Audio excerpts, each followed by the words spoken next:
Is it true? Are you seriously moving to your parents' house? Yes, Ava. We need a change, and we've got an opportunity to help them out. Besides, it's been tough with everything going on. Luke's voice was calm, but there was a firmness that Ava ignored. Tough? You have no idea what tough is. If the truth comes out, you'll wish you never left. Her words hung in the air, wrapped in a tension that made my heart pound. I stood in the hallway, listening. No one expected their plans to unravel over a Sunday brunch. Rachel, you've been quiet about all this. What's your take? Ava directed her sharp gaze at me. I took a deep breath. It's not just about us, Ava. My parents need us. Given your situation, wouldn't it be better if we helped each other out? She laughed, a bitter sound that clanked like broken glass. Help? You think moving back to your parents is going to help anyone? That place is a ticking time bomb. Ellie stood at the kitchen door, eyes wide. Mom, why is Aunt Ava so angry? Honey, go back to your room. We'll call you when breakfast is ready, I said, trying to keep my tone light, but my daughter's worried face didn't ease my tension. A ticking time bomb? Luke echoed, ignoring Ellie's departure. Ava, if you've got something to say, just say it. She shook her head. You'll see. With that, she grabbed her coat, storming out the door without another word. Once Ava was gone, I turned to Luke. What was that about?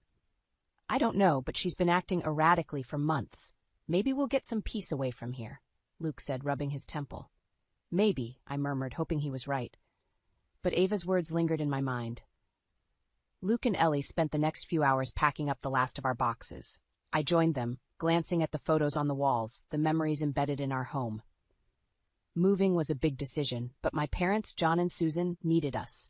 When Dad's health had taken a turn for the worse, it felt right to go back and help. 3 days later, we were pulling up to my childhood home. The place looked the same, yet different. The garden was overgrown, the paint peeling. Inside, my mother's tired smile and my father's weakened stance were immediate reminders of why we'd come. Welcome home, Susan said, embracing me tight. Thanks, Mom. We're here to help, I assured her. But as we settled into the spare bedrooms, Ava's parting words echoed in my head. She had exposed a fissure, and I could sense there were cracks we had yet to uncover. That night, as I tucked Ellie into bed, she asked, Why does Aunt Ava hate us? She doesn't hate us, I reassured her. Sometimes adults just have complicated feelings. Everything will be okay. But as I closed Ellie's door, the unease remained. Ava's mysterious warning wasn't just a hollow threat. It beckoned a storm on the horizon, one that could tear our lives apart, or force us to come together stronger than before. The clang of dishes settled in the background as we adapted to my parents' home. Luke was in the living room, trying to set up his laptop, while Ellie helped Grandma with the garden. Just as I started unpacking the kitchen, the doorbell rang. Rachel, get that for me, will you? Susan called from the backyard, her voice laced with weariness. I opened the door. Ava stood there, uninvited, with the same intensity in her eyes. What are you doing here, Ava? I asked, my words sharper than I intended. Just checking in, she replied, striding past me before I could react.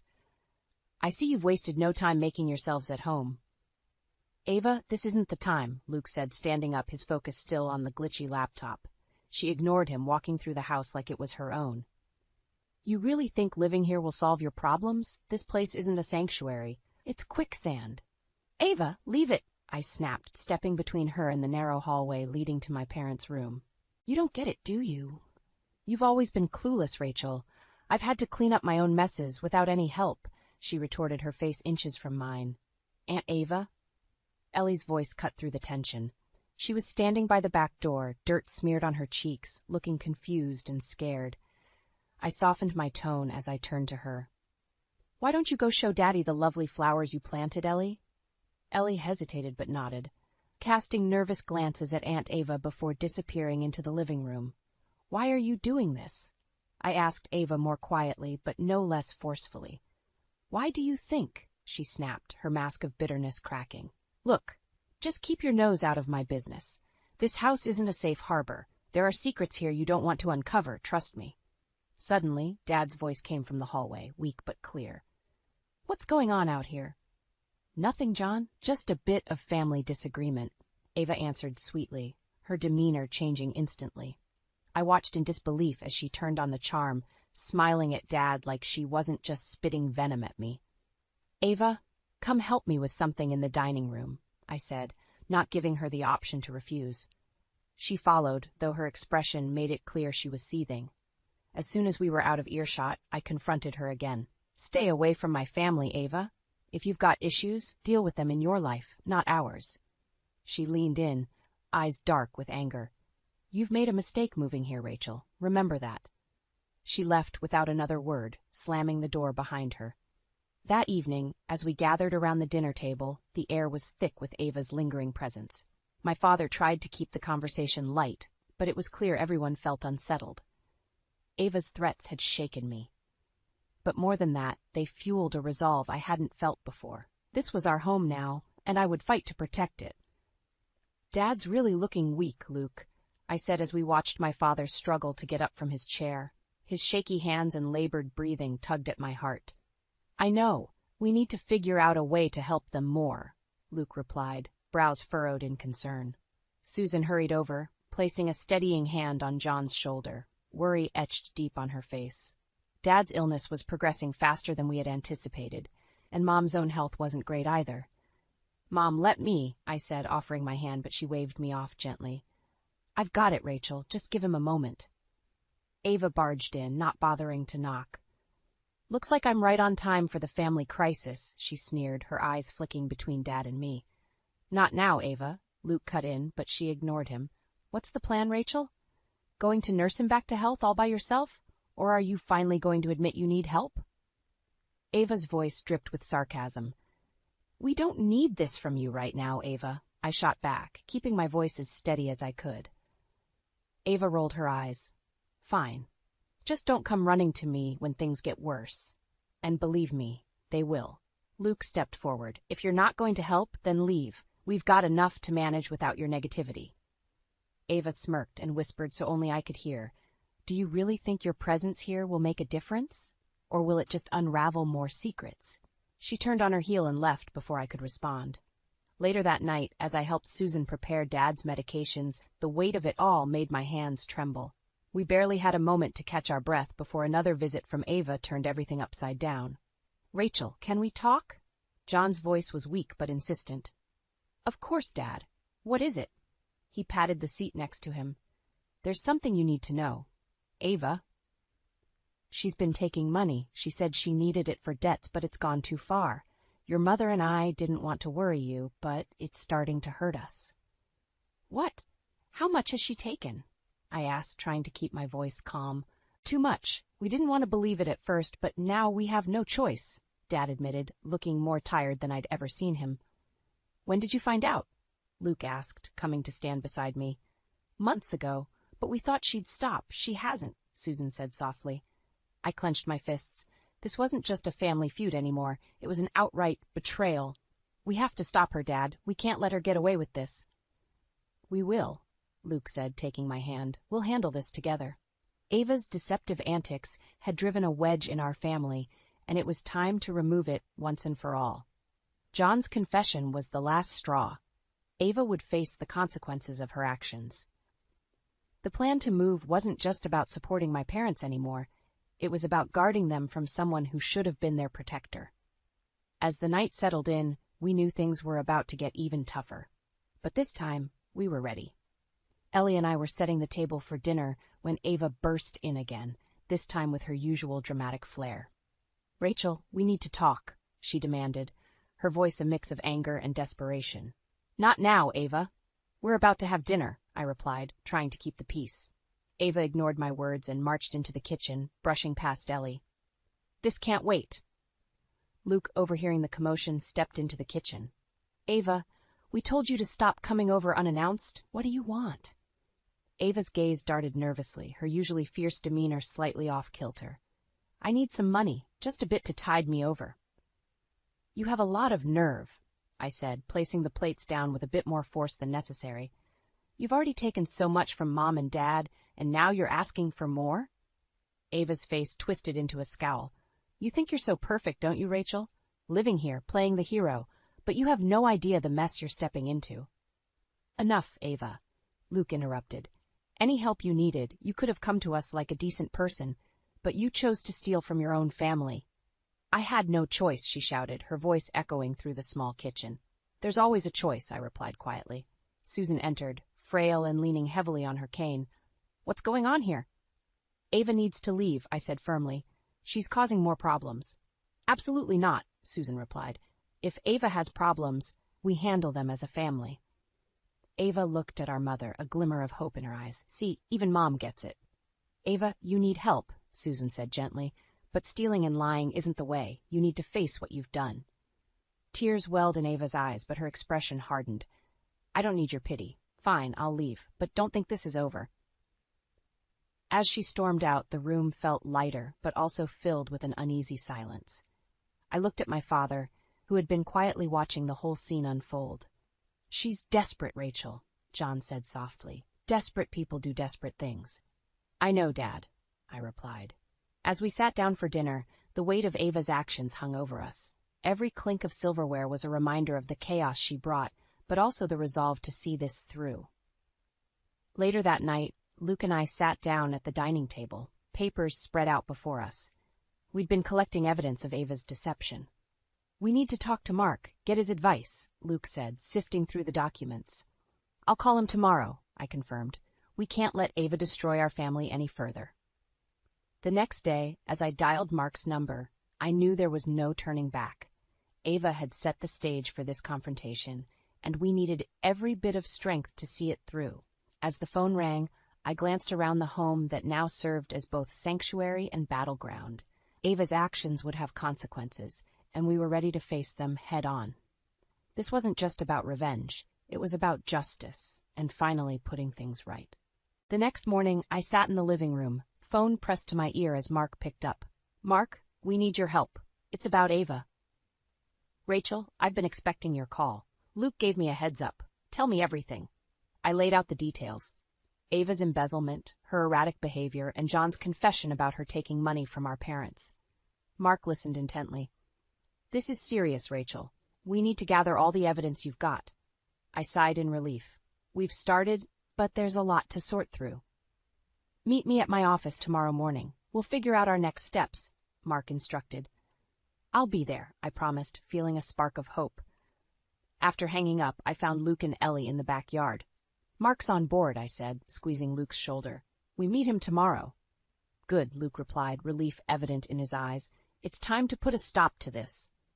Ellie, picking flowers by the fence, looked up with a curious expression. "What's going on, Mom?" "Just grown-up stuff, sweetheart. Nothing for you to worry about," I reassured her, but my mind was racing with the gravity of our plan. That evening, Luke and I stayed up late, organizing the piles of paperwork, receipts, bank statements, and emails, each piece a puzzle in Ava's betrayal. The silence of the night magnified the weight of what we were uncovering. "Look at this," Luke said, holding up a bank statement. "Here's proof she's been diverting funds." I nodded, taking a deep breath. "We're going to get through this together." The next day, I walked into Mark's office with a box full of documents. He greeted me with a nod, immediately diving into the paperwork. "Rachel, this is a solid start," Mark said, flipping through the statements. "But we need more. Photocopy everything and get any digital records you can." Returning home, I found Ava's car parked outside. My heart sank. What did she want now? I entered the house cautiously. Ava was in the living room, chatting with my mother. "Oh, there you are, Rachel," Ava said, feigning sweetness. "What do you want, Ava?" I asked, exhausted by her games. "I need to talk to you alone," she said, eyes narrowing. "Fine, let's step outside," I agreed, not wanting to upset my parents further. On the porch, Ava dropped the act. "You think you're so clever, don't you? Digging through my business?" "You've brought this on yourself, Ava," I responded firmly. "It's time you face the consequences." "There are things you don't know, Rachel. Be careful, or you'll find out too late," she threatened, her voice menacing. "We'll see about that," I countered, holding her gaze until she stormed off. Back inside, I collapsed into a chair. Luke joined me, concern etched on his face. "What did she say?" "More threats," I answered, trying to shake off the encounter. "We need to keep going. Mark wants us to gather more evidence." "Then let's do it," Luke said, determination hardening his voice. The The next few days were a blur of copying documents, scanning records, and meeting with Mark. Every piece of evidence brought us closer to exposing Ava's deceit. It was grueling work, but with every step, I felt the resolve building within me. As we prepared for the next phase, I knew we were on the right path. Ava had underestimated us, and she was about to learn the true meaning of family loyalty and justice. With Mark guiding us, we had the support we needed to finally confront her and bring the truth into the light. The dining room buzzed with anticipation as I set the table for dinner. Tonight wasn't just any family meal. It was the night we would finally confront Ava. Luke and I had everything prepared. Mark would be arriving soon, under the guise of joining us for dinner. Susan and John shuffled in, unaware of what was coming. "Dinner smells wonderful, Rachel," Susan commented, her tired eyes lighting up at the sight of the spread. "Thanks, Mom. We wanted to make tonight special," I replied, forcing a smile. Ellie volunteered to call Ava, who, unsurprisingly, arrived with an air of self-importance. "What's this all about?" she asked, suspicion lacing her tone as she sat down. Before I could respond, the doorbell rang. Luke went to answer it, and seconds later, Mark stepped into the room. Ava's eyes widened when she saw him, but she quickly masked her shock with feigned indifference. "Hello, everyone," Mark greeted warmly, taking a seat. "Hope I'm not intruding." "Nonsense," John replied. "It's nice to have company." With everyone seated, we started dinner. Tension simmered just below the surface. Ava kept throwing Mark curious glances, clearly wondering why he was there. "Mark, how's work?" Luke asked casually, setting the stage. "Oh, busy as ever," Mark replied. "But always happy to help friends, especially when legal matters are involved." Ava's fork clattered onto her plate. "Legal matters? What's this about?" "Ava," I began, feeling the tension in my voice. "We know what you've been doing, taking money from Mom and Dad, and from our joint account. We have the evidence." "What are you talking about?" Ava snapped, but her voice quivered, betraying her. Luke placed printed bank statements and emails on the table. "These documents don't lie. You've been embezzling from us, and from our parents." Ava's face turned pale. She glanced around the room, looking for an escape route. "This is ridiculous. You're just trying to blame me for your problems." "It's over, Ava," I said firmly. "We're done with your lies and theft." "You have no proof," she hissed, but her defiance faltered. Mark opened his briefcase, pulling out more evidence. "Actually, we do, and it's enough for legal action." Susan's face crumpled, tears forming in her eyes. "Ava, how could you? We trusted you." John looked equally hurt, his frail hands shaking. "We only ever wanted to help you." Ava's bravado shattered. I had no choice. I was drowning in debt." "Ava," I said, my voice breaking, "we could have helped you if you'd come to us, but you chose to betray us instead." She slumped back in her chair, defeated. "What now?" she muttered. "We're giving you a chance to make things right," Luke said. "Return what you took and we won't press charges, but if you refuse, we have no choice but to take legal action." Ava's eyes darted between us, weighing her options. Finally, she nodded, her spirit broken. "Fine, I'll repay everything." "Good," Mark said, collecting the evidence. "We'll draw up the paperwork." The dinner ended in silence, tension slowly dissipating as Ava agreed to our terms. As the evening wrapped up, Ava left, a shadow of her former self. Susan and John hugged us tightly, grateful but heartbroken. Luke and I shared a weary smile, knowing the hardest part was over. When Ellie kissed us goodnight, I felt a deep sense of relief. Ava's reign of deceit had ended, and our family could finally begin to heal. As we closed the door on that tumultuous chapter, the future felt just a bit brighter. The following week, Ava's presence hung like a dark cloud. She came around, but the hostility was palpable. We all knew this fragile peace wouldn't last. One afternoon, while Luke and I were going over the repayment plan with Mark, Ava barged into the house, her face flushed with anger. "You think this is over? You're ruining my life." "We're holding you accountable, Ava," Luke said firmly. "You brought this on yourself."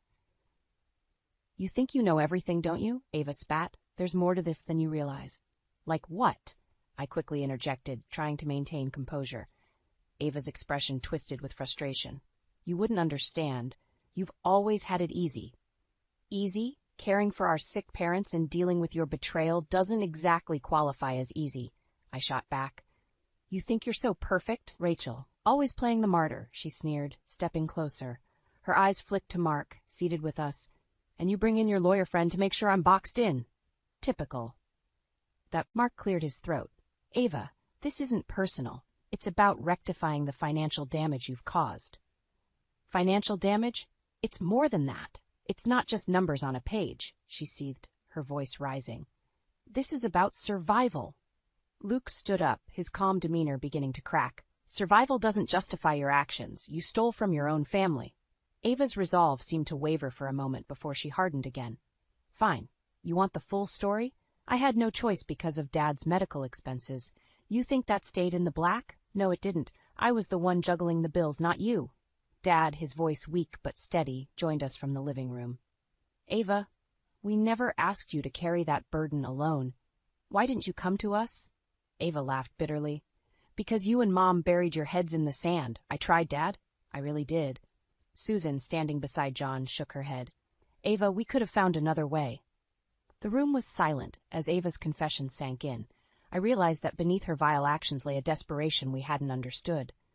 I didn't know, I said softly. Why didn't you say something? Ava's eyes filled with tears. Pride, I guess. Stupid, stubborn pride. Mark adjusted his glasses, breaking the heavy silence. Ava, your reasons don't excuse your actions. There's still a legal process to follow. Ava nodded, defeated. I get it. I'll comply. Just, I don't know how to fix this. Luke walked over, placing a hand on her shoulder. Start by being honest from now on. We'll figure it out together. Tears streamed down Ava's face as she broke down, the weight of her actions finally crushing her facade. Susan and John joined Luke, enveloping Ava in a hesitant group hug. As the evening wearied on, we pieced together the fragments of Ava's downfall. It was painful, but necessary. The family bonds, strained and frail, were being reinforced by the truth. In the days that followed, the legal process advanced, but the atmosphere at home lightened. Ava worked tirelessly to make amends, slowly earning back the trust she'd shattered. It would be a long journey, but for the first time in years, hope seemed possible. As we watched Ellie playing in the yard, Luke turned to me. We made it through, Rachel, I nodded, squeezing his hand. We did, and we'll keep moving forward together. In that moment, I realized that revenge had given way to something stronger, a chance for redemption and the beginning of healing. The storm had passed, and now it was time to rebuild. Our home was quieter now, the chaos of Ava's deceit slowly ebbing away. She made fewer visits, each one more sincere than the last. We were no longer walking on eggshells. One evening, as Luke and I sat with Mark in the living room, sorting through the final paperwork, the door creaked open. Ava walked in, carrying several sealed envelopes. What's this? I asked, exchanging a wary glance with Luke. It's the money, Ava replied, her voice steady but low. I've sold some stuff, liquidated what I could. It's not everything, but it's a start. Mark took the envelopes, skimming through them. This is a good first step, Ava. It shows you're committed to making things right. Thank you, Ava, Susan spoke softly from her spot near Dad. It means a lot to us. Ava looked down, ashamed yet relieved. I owe you all more than just money. I understand that now. Luke leaned forward. Actions speak louder than words, Ava. Keep doing the right thing, and trust will come in time. She nodded, her resolve firm. I will, I promise. A few weeks later, Ava's visits became more regular, not out of necessity, but out of genuine desire to reconnect. Each day, the wounds began to heal a little more. She started helping around the house, especially with Ellie, who had begun to warm up to her again. One sunny afternoon, Ellie ran into the living room, breathless and excited.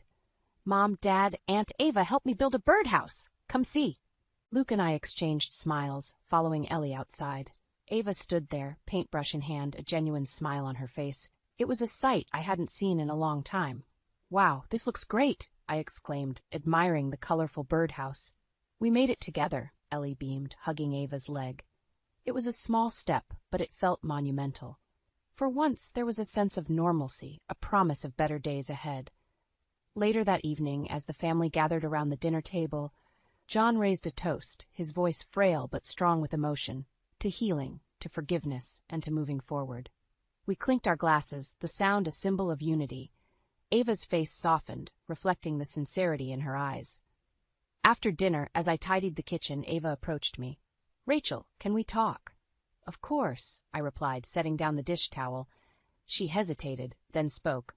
I know I've caused a lot of pain, but I'm truly trying to change. I just need you to know that. I met her gaze, searching for any hint of deception, but all I saw was honesty. I believe you, Ava. Just keep showing up. Keep proving it. She nodded, and for the first time I felt a real connection between us. The next few months saw a gradual but significant transformation. Ava continued to make amends, and while the road to full forgiveness was long, each day brought us closer. One evening, as Luke and I sat on the porch watching Ellie chase fireflies, he turned to me. We've come a long way. We have, I agreed, feeling a peaceful sense of closure. I think we finally have a chance at peace, he continued, squeezing my hand. I smiled, leaning into him. Yes, we do, and we'll make sure it lasts. As the fireflies danced around us, I realized that while the past had been tumultuous, it had led us here.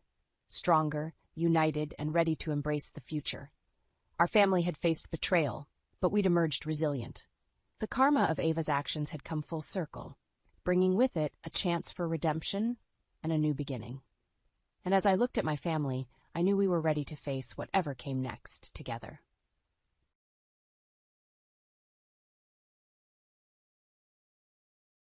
They say your career shouldn't define you. But what happens when it's the scaffolding holding your life together? I'm Victoria Harper, 35 years old, a single mother clawing my way through a world that demands everything and gives little in return. Until last week, I was the senior project strategist at Carson & Blake, a Chicago consulting firm riding a wave of ambition. I was the one who crafted the $20 million Fallner Industries contract, the biggest in the company's history, only to watch it become a footnote in someone else's story. This is how I learned that the corporate game isn't just about skill, it's about survival. And sometimes, the sharpest knives are the ones you don't see coming.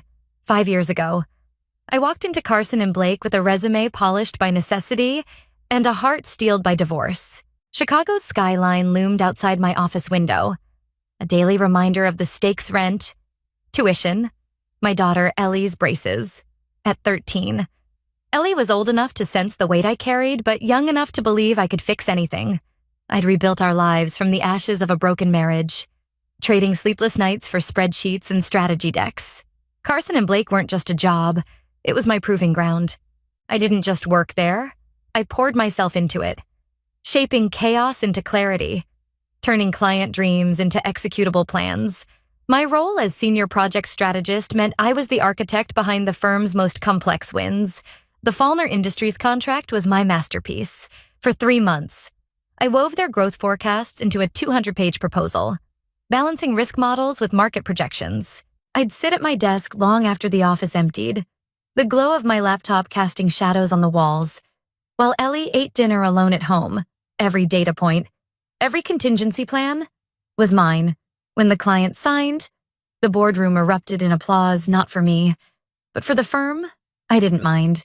I believed in the work, in the quiet pride of building something enduring, but pride can blind you. I didn't see the cracks forming.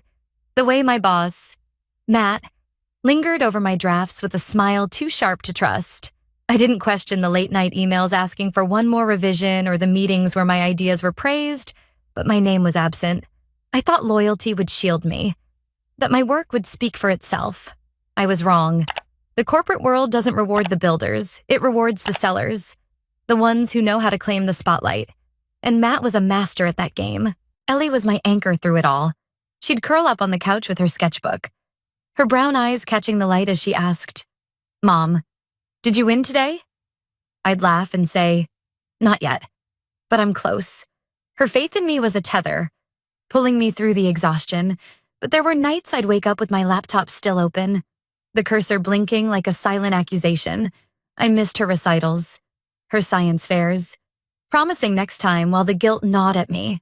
I told myself it was temporary, that the sacrifices would pay off. I told myself I was enough. Carson & Blake's offices were a study in ambition, glass walls, polished floors, the hum of deals being struck. My cubicle was a shrine to order color-coded files.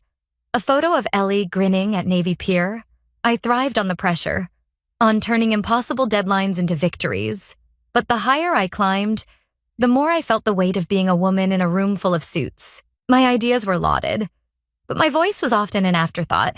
Great work. Victoria. they'd say. Then pivot to Matt for the big picture. I swallowed it, believing my time would come. That belief carried me through 5 years of late nights and overlooked contributions. The Fallner contract was supposed to be my turning point. The moment I'd finally step out of the shadows. I'd spent 90 days crafting a strategy that could make or break the firm. And when it landed, I felt a flicker of triumph. But triumph is fleeting when you're not the one holding the pen. As I sat in my cubicle, staring at the contract's final draft, I didn't know it was the last victory I'd claim at Carson and Blake. I didn't know that the real test was still to come. The morning I was fired, the air in Matt's office was thick with the scent of stale coffee and his overpriced cologne. It was February in Chicago, the kind of cold that seeps into your bones.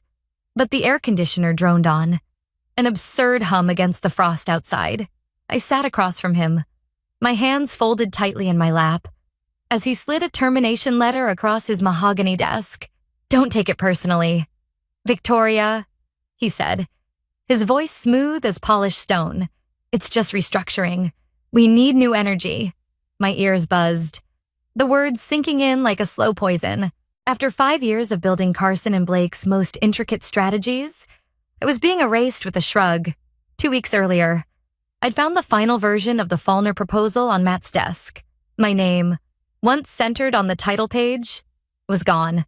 I'd spent 3 months on that document, 90 days of late nights, missed dinners with Ellie, and endless revisions to align it with Fallner's $20 million growth plan.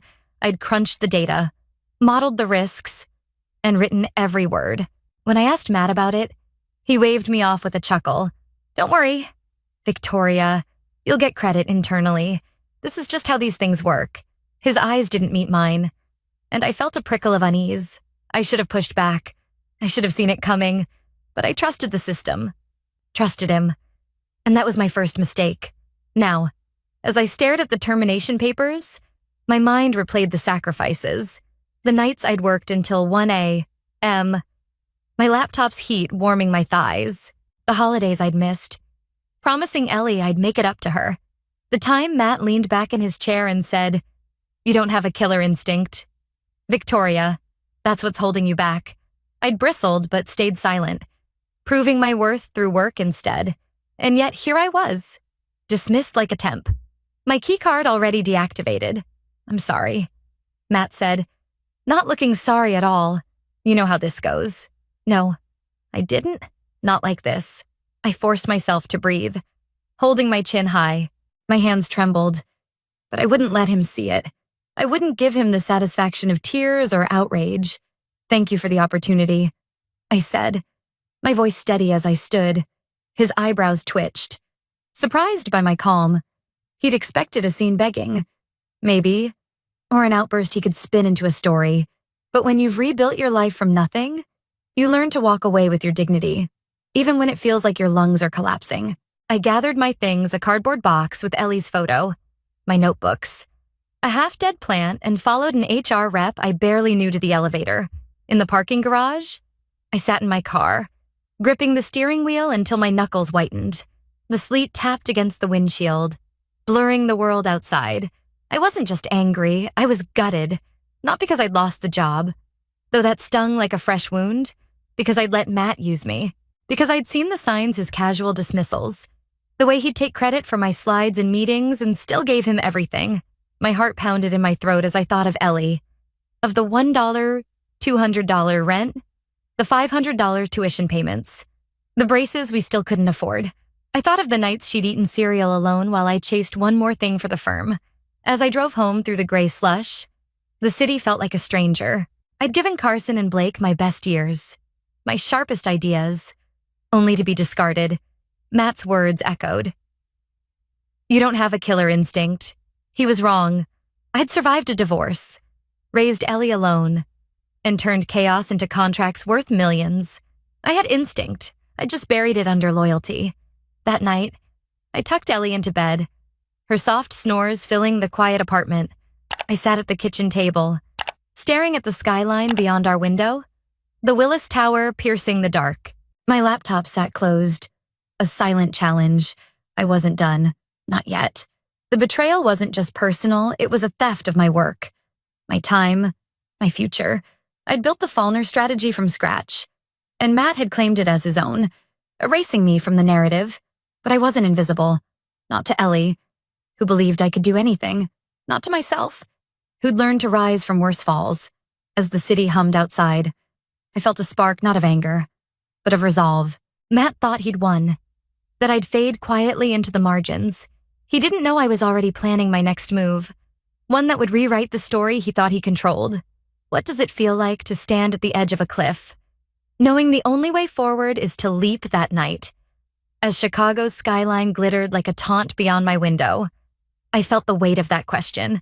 Matt had stolen my work, my future, but he hadn't taken my proof. In the quiet of my apartment, with Ellie's soft snores drifting from her room, I opened my laptop. The screen's glow a beacon in the dark. My cloud archive held every piece of the Fallner proposal, every draft, every timestamp, every trace of my hand. I wasn't just a strategist. I was a survivor. And survivors keep receipts.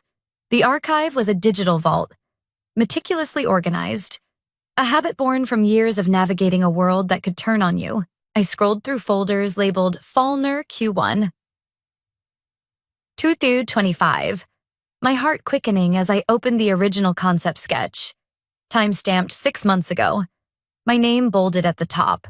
There were emails to colleagues, notes on market trends, even a late-night voice memo where I'd mumbled ideas about risk mitigation.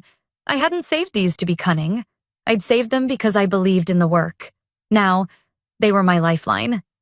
As I sifted through the files, a name surfaced in my memory. Sophia Lynn, the head of Fallner Industries, 6 years ago.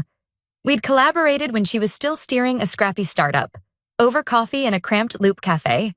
She'd said, "Victoria, if you ever need a real shot, call me. The builders deserve more than the sellers."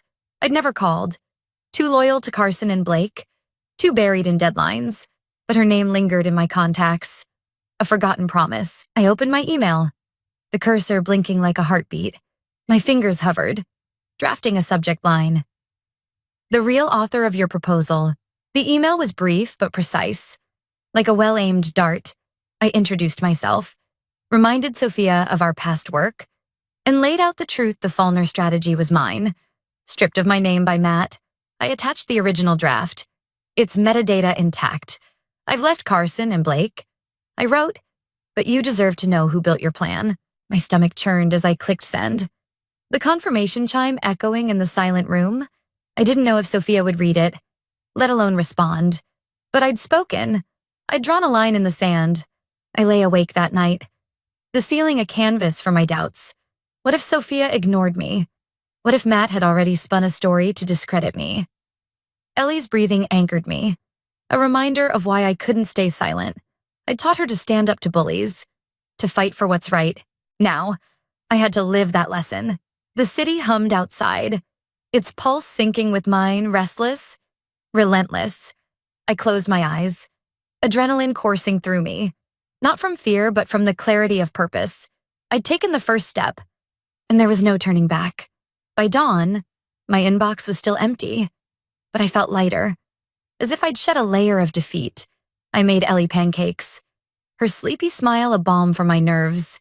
"Big day." "Mom," she asked, syrup dripping from her fork. "Maybe," I said, ruffling her hair.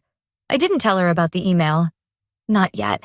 I wanted to shield her from the uncertainty, to be the hero she saw in me. But as I cleared the plates, my phone buzzed, and my heart skipped. Sophia's name lit up the screen. The cliff was behind me now, and I was falling into what I couldn't yet say. Sophia's email arrived at 7:02 a.m. Sharp and unmistakable, like a flare in the fog. "Victoria, of course I remember you," she wrote. "Your growth model from our startup days still guides my decisions. Let's talk. I have questions and an opportunity." I sat up so fast I nearly knocked over my coffee, the mug wobbling on the kitchen counter. Sophia Lynn wasn't just Fallner's CEO, she was a tech titan, known for cutting through nonsense with surgical precision. If she wanted to talk, this was no courtesy. This was a door cracking open. And I was ready to step through. I called her that afternoon. my pulse hammering as her assistant patched me through. Victoria. Sophia's voice was calm but edged with steel. I've reviewed your documents. A pause stretched long enough to make me brace. I'm livid. I exhaled, steadying myself. The proposal wasn't authored by the person who presented it. I said, my words measured. It was my work. Of course it was. She replied, the phrasing. The structure, it had your fingerprints. She fired questions about the data modeling, the risk mitigation, and the $20 million revenue projections. I answered with ease, not because I'd rehearsed, but because I'd lived it. Every late-night calculation etched into my bones. Then came the bombshell. I'm terminating Carson and Blake's contract. Effective immediately. Sophia said, my heart skipped. You're sure? I asked. Absolutely. She replied, I don't do business with liars, but I don't waste good work either. We need your strategy implemented. I'm launching a new venture, and I want you as a partner and CEO. It's yours if you want it. I blinked, words failing me. CEO, me. You've always been a builder. Victoria, she added. You just needed space to lead. I can give you that, but I need an answer soon. I promised to think it over, though my heart was already leaning. After the call, I sat in silence, the phone warm in my hand. The idea of leading, of not just executing but shaping, felt like a key turning in a long locked door. But doubt lingered. Could I step into that role after years of being sidelined? I thought of Ellie, of the nights I'd promised her a better future. I needed to show her what was possible. That evening, I told Ellie everything, sitting on her bed as she hugged her oversized hoodie. They stole your work and fired you. She asked, eyes wide. That's so unfair. It is, I said, brushing her hair back. But something bigger might be coming. She studied me, her gaze serious. Are you scared a little? I admitted. But I'm ready. Her nod was small but fierce, like she was handing me her courage. You're gonna crush it. Mom, she said. And I laughed, my throat tight. The next morning, I called Sophia. I'm in, I said, my voice steady. Good, she replied.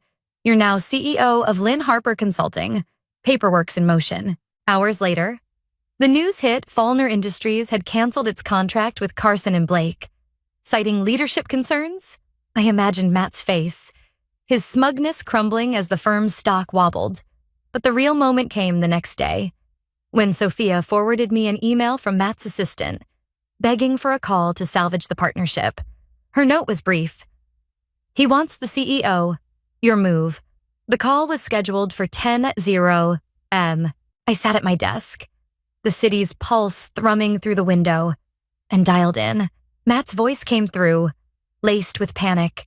Victoria, he said, disbelief dripping from the word. I figured. I replied, my tone even, you're speaking with the CEO of Lynn Harper Consulting. The silence was electric, his shallow breathing the only sound. Then, a weak chuckle, the kind someone uses when they're scrambling. Look, Victoria, this is a misunderstanding. Had I known you were involved, I'd have handled things differently. I let his words hang, their audacity almost amusing. You didn't know, I said slowly. You erased my name from the proposal, presented it as yours, and fired me 2 days later. But you didn't know. His voice shifted, defensive. I was under pressure. The board wanted cuts. You know this business. He paused, then tried a new tack. You're talented, Victoria, but you were never leadership material. You're burning bridges here. Think about Ellie. That was his mistake. You don't get to bring my daughter into this. I said, my voice ice cold. I'm not burning bridges, I'm building my own. I ended the call, my hands steady, my resolve ironclad. Matt thought he could rewrite my story, but I was holding the pen now. And the next chapter was mine to shape. How do you measure the cost of truth when it ripples beyond your own life? After I hung up on Matt, his stunned silence still echoing in my mind, I sensed the storm brewing. Carson and Blake wouldn't let a $20 million loss slide quietly, and Matt wasn't one to surrender the narrative. As I stood in my apartment, the Chicago skyline a jagged silhouette against the dusk, I braced for the backlash. But what I didn't expect was the groundswell of voices, colleagues, strangers, even ghosts from the firm's past ready to stand with me. turning my fight into something bigger than myself. The first blow came swiftly. By Wednesday, LinkedIn buzzed with whispers from Carson and Blake's inner circle I'd left voluntarily after failing to meet expectations. The lies were predictable, a playbook I'd seen used on others. Matt's narrative painted me as erratic, bitter, a cautionary tale of overreaching ambition. I scrolled through the posts, my jaw tight, until a message from Julia, a former teammate, lit up my phone. "They're lying about you." She wrote, "I've got proof. We all know you carried those projects." Attached were screenshots of internal memos where my contributions were praised before Matt scrubbed my name. Julia wasn't alone. Nathan, a senior analyst I'd mentored, sent a detailed timeline showing how my work on Fallner was reassigned in company records. Alicia, a former HR rep, forwarded original performance reviews rating me exceeds expectations, altered to meets just before my termination. They planned this. She wrote, "You were a threat." My inbox filled with support. Each message a brick in a wall I hadn't realized I was building. For years, I'd documented everything. Emails, project logs, meeting notes not out of paranoia, but precision. Now, those files were my arsenal, corroborating every claim my allies sent. The firm's stock slid 6% by Thursday. The Fallner fallout shaking investor confidence. Whispers of a board investigation surfaced. And I felt a quiet thrill, like watching a house of cards tremble. But Matt doubled down. On Friday, my lawyer, Dana, called. Her voice clipped. "Carson and Blake sent a cease and desist. They're claiming you stole proprietary data to poach Fallner." I laughed. The sound sharp and humorless. The data I created. For a client I knew before joining them. Exactly. Dana said, "It's a bluff. They want you to fold. We're countersuing defamation, wrongful termination, misrepresentation. Your colleagues are ready to testify." That evening, a new ally emerged. Nina Rhodes, Carson and Blake's retired co-founder, messaged me. Her words stark, "I believe you. Let's meet." We sat in a Lincoln Park cafe. Its warmth a stark contrast to the February chill. Nina's eyes held regret as she handed me a flash drive. Memos, transcripts, board emails from my final months. She said, "Matt manipulated reviews, used layoffs to dodge scrutiny. You weren't the only one." I gripped the drive. Its weight heavier than its size. "Why now?" I asked. "Because you're holding him accountable," she said, and I wasn't brave enough to. Dana moved like lightning. By Monday, we filed the countersuit, attaching Nina's documents, my archives, and sworn statements from 5 ex-employees. The cease and desist vanished within 48 hours. No apology. Just silence, a tacit admission of guilt. But the real shift came Tuesday, when the Wall Street Journal published our story, "Consulting Giant Accused of Systemic Retaliation." Nina's transcripts revealed Matt's restructure plan to replace high-risk staff before an IPO, targeting those who asked too many questions. My name was everywhere. Not as a victim, but as a catalyst. The article went viral. My phone buzzing with journalists, ex-colleagues, and women from firms nationwide. Carson and Blake unraveled. 2 executives resigned by Wednesday. Anonymous sources confirming the board had ignored misconduct for years. An HR director went public, admitting to coerced review downgrades. Matt was placed on administrative leave, his LinkedIn profile vanishing overnight. I didn't gloat. This wasn't about revenge. It was about exposing a system that thrived on silence. At Lynn Harper Consulting, Sophia and I hired talent from Carson and Blake's exodus, building a team rooted in trust. But as the headlines multiplied, I knew the fight wasn't over. Truth had a price, and I was only beginning to pay it. The air was warm for a Chicago spring. The sky streaked with orange as Ellie and I sat on our porch. The city's hum a distant lullaby.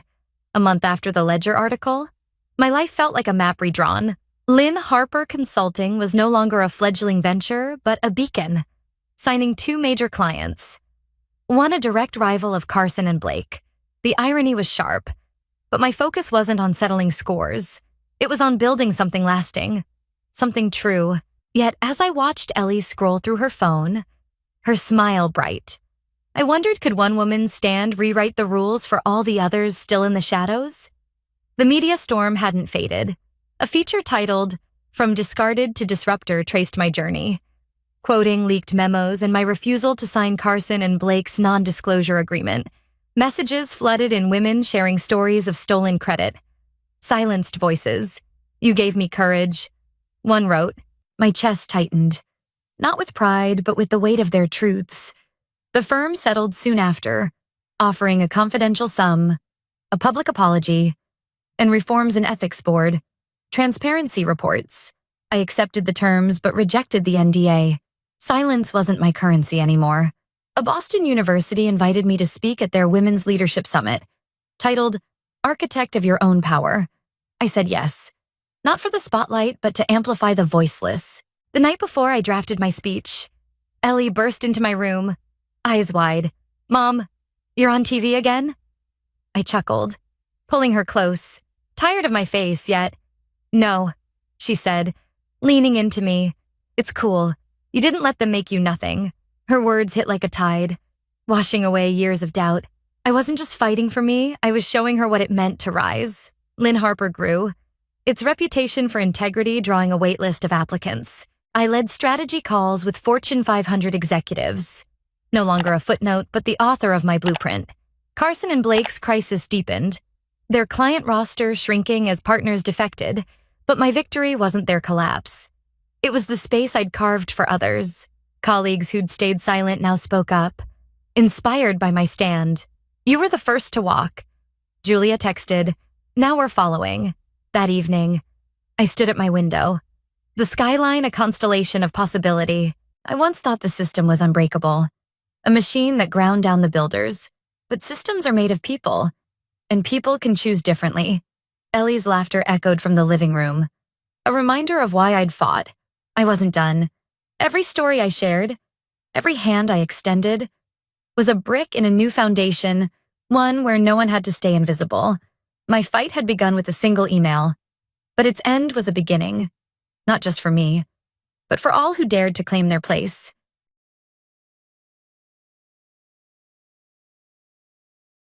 The kitchen clock ticked past midnight, its second hand a metronome slicing the silence of our Ohio home. I was 16, hunched over a robotic schematic, when I first sensed the scales tipping not in physics, but in love. My parents, Richard and Linda, swore their hearts held equal space for my sister Jessica and me, Sienna, but their checkbook whispered a different equation. By the time college loomed, their dollars flowed like a river toward Jessica's dreams at Green Ridge University, while I, at 24 now looking back, was handed a compass and told to chart my course. That night, under the soft glow of 60-watt bulbs, I began to understand fairness is not a birthright. It's a structure you build, beam by careful beam. Our suburban house, with its cedar shingles and manicured lawn, was a stage for uneven applause. Jessica, 2 years my senior, had always been the louder performer. At 8, her poster paint pony won a county fair ribbon, framed above the mantel for guests to admire before tasting Mom's apple pie.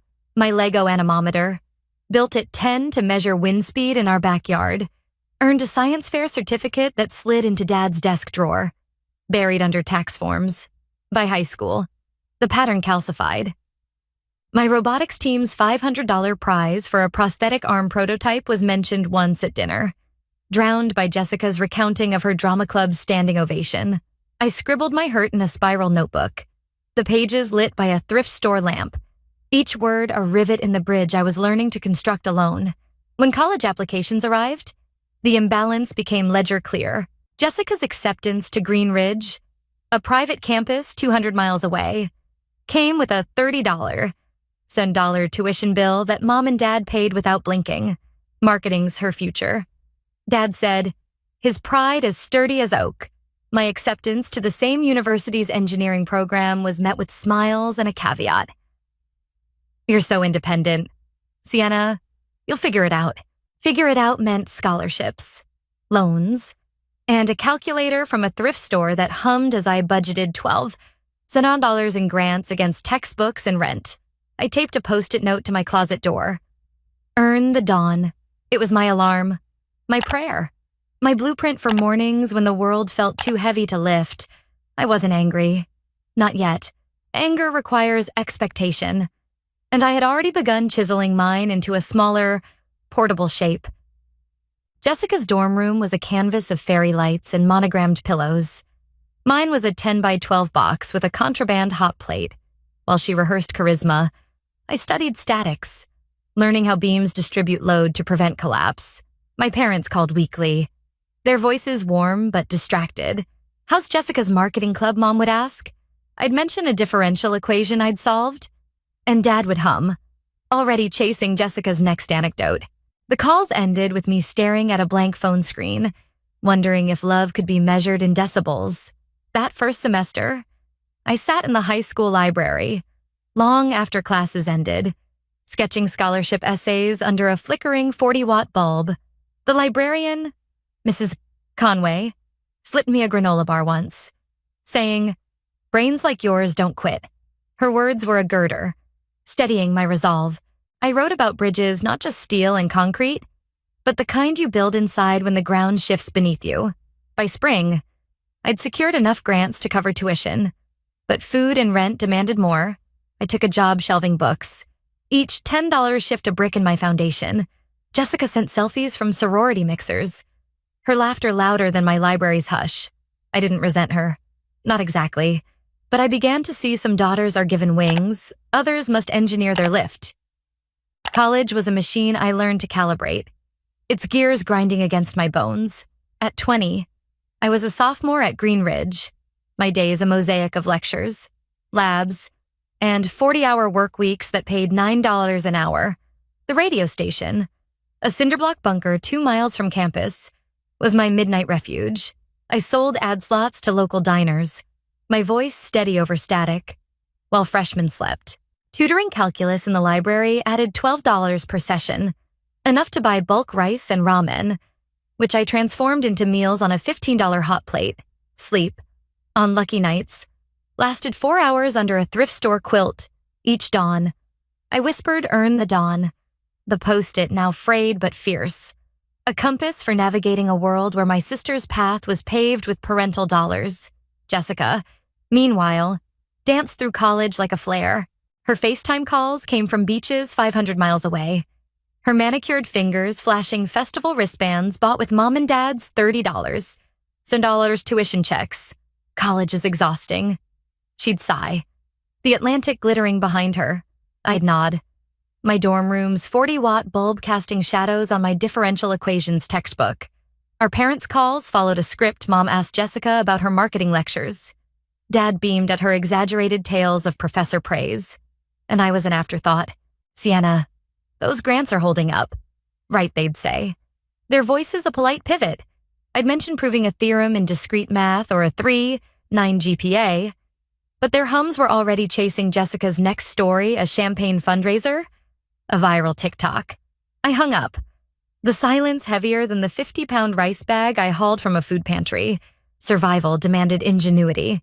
On Fridays, I'd linger near a vending machine in the student union, its faulty sensor dispensing free chips if you tapped it just right, saving me $20 a week. I smuggled groceries in a Domino's box, a trick that fooled campus security into thinking I was a delivery driver. Once, I carried $30 worth of canned beans and pasta past a guard, my heart pounding at 120 beats per minute. The indignities were temporary. I told myself, layovers on a flight to meritocracy. My weekends belonged to the engineering lab, where I coaxed circuits to detect microfractures in freeway overpasses at 3 a.m. When the 100-watt fluorescents shut off, I'd wave my arms like a stranded traveler to reset the motion sensors, the hum of honest work louder than my hunger. One night, debugging 500 lines of code, I felt a flicker of power. The lab's silence was a forge, shaping my fatigue into something molten and strong. I'd written a paper on load redistribution, my name second on the byline. But when I mentioned it to Mom, she asked if Jessica's marketing club needed volunteers. I swallowed the sting, taping the paper's acceptance letter beside my post-it. Professor Patel, my advisor, noticed my grit over a $2 coffee. He said, "Your mind is a quiet engine. Sienna, it'll carry you far." His words were a ballast, steadying me when doubt crept in like damp rot. Jessica's world, 200 miles from my reality, was a mirage of rooftop bars and $200 dresses. I didn't envy her. Not exactly. But the contrast chafed. Once, I hesitated during a call, tempted to mention my paper's publication in a journal with a 20% acceptance rate.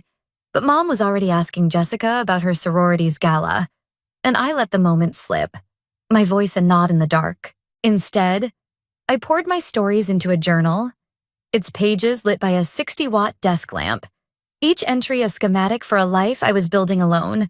The lab became my sanctuary, its equations balancing where family conversations didn't, circuits conducted or failed, numbers didn't pick favorites. One evening, I fixed a broken vending machine in the engineering building, its gears jammed like my own unspoken hopes. The repair saved me $10 a week in snacks. But more than that, it was a small victory, a reminder that I could mend what was broken. As I walked back to my dorm, the campus quiet under a 40-degree chill, I realized resilience wasn't just surviving. It was designing a structure that could bear the weight of neglect. Jessica's laughter echoed in my memory, but I was learning to generate my light. Watt by precious watt. The year had draped a heavier mantle over my shoulders, not just from the weight of 18 credit hours, but from the growing chasm between my reality and my sister's illusion. One April evening, scrolling through my phone during a rare break, I froze at a friend's Instagram story, Jessica, 600 miles away on Emerald Isle, stood on a balcony with a neon drink, her smile as polished as the sixth $7 tuition refund she'd siphoned for the rental. My thumb hovered over the screen, the 300-lumen glow of my desk lamp exposing a truth I'd suspected but hadn't named. She was failing, and her lies were a scaffold hiding the rot. Jessica's academic stumble wasn't news to me. I'd overheard her dodge Mom's questions about macroeconomics, her voice a tightrope over a semester's worth of skipped lectures. She'd failed the course twice, her GPA teetering at 1.8, landing her on probation. But probation was a shadow she cloaked with filters sepia-toned posts of library stacks she never entered. While she toasted sunsets, I was teaching a neural network to detect hairline fractures in bridge pylons. My code a lattice of 700 lines that hummed with purpose. The project won a $1,000 prize at the Midwest Research Colloquium, a check I tucked into a thrift store tin. Its $5 price tag a reminder of my frugality. Professor Patel, my mentor, handed me a handwritten note after the award. "Your diligence is a silent symphony." I stored it in the tin, a second girder for days when exhaustion felt like a 50-pound load.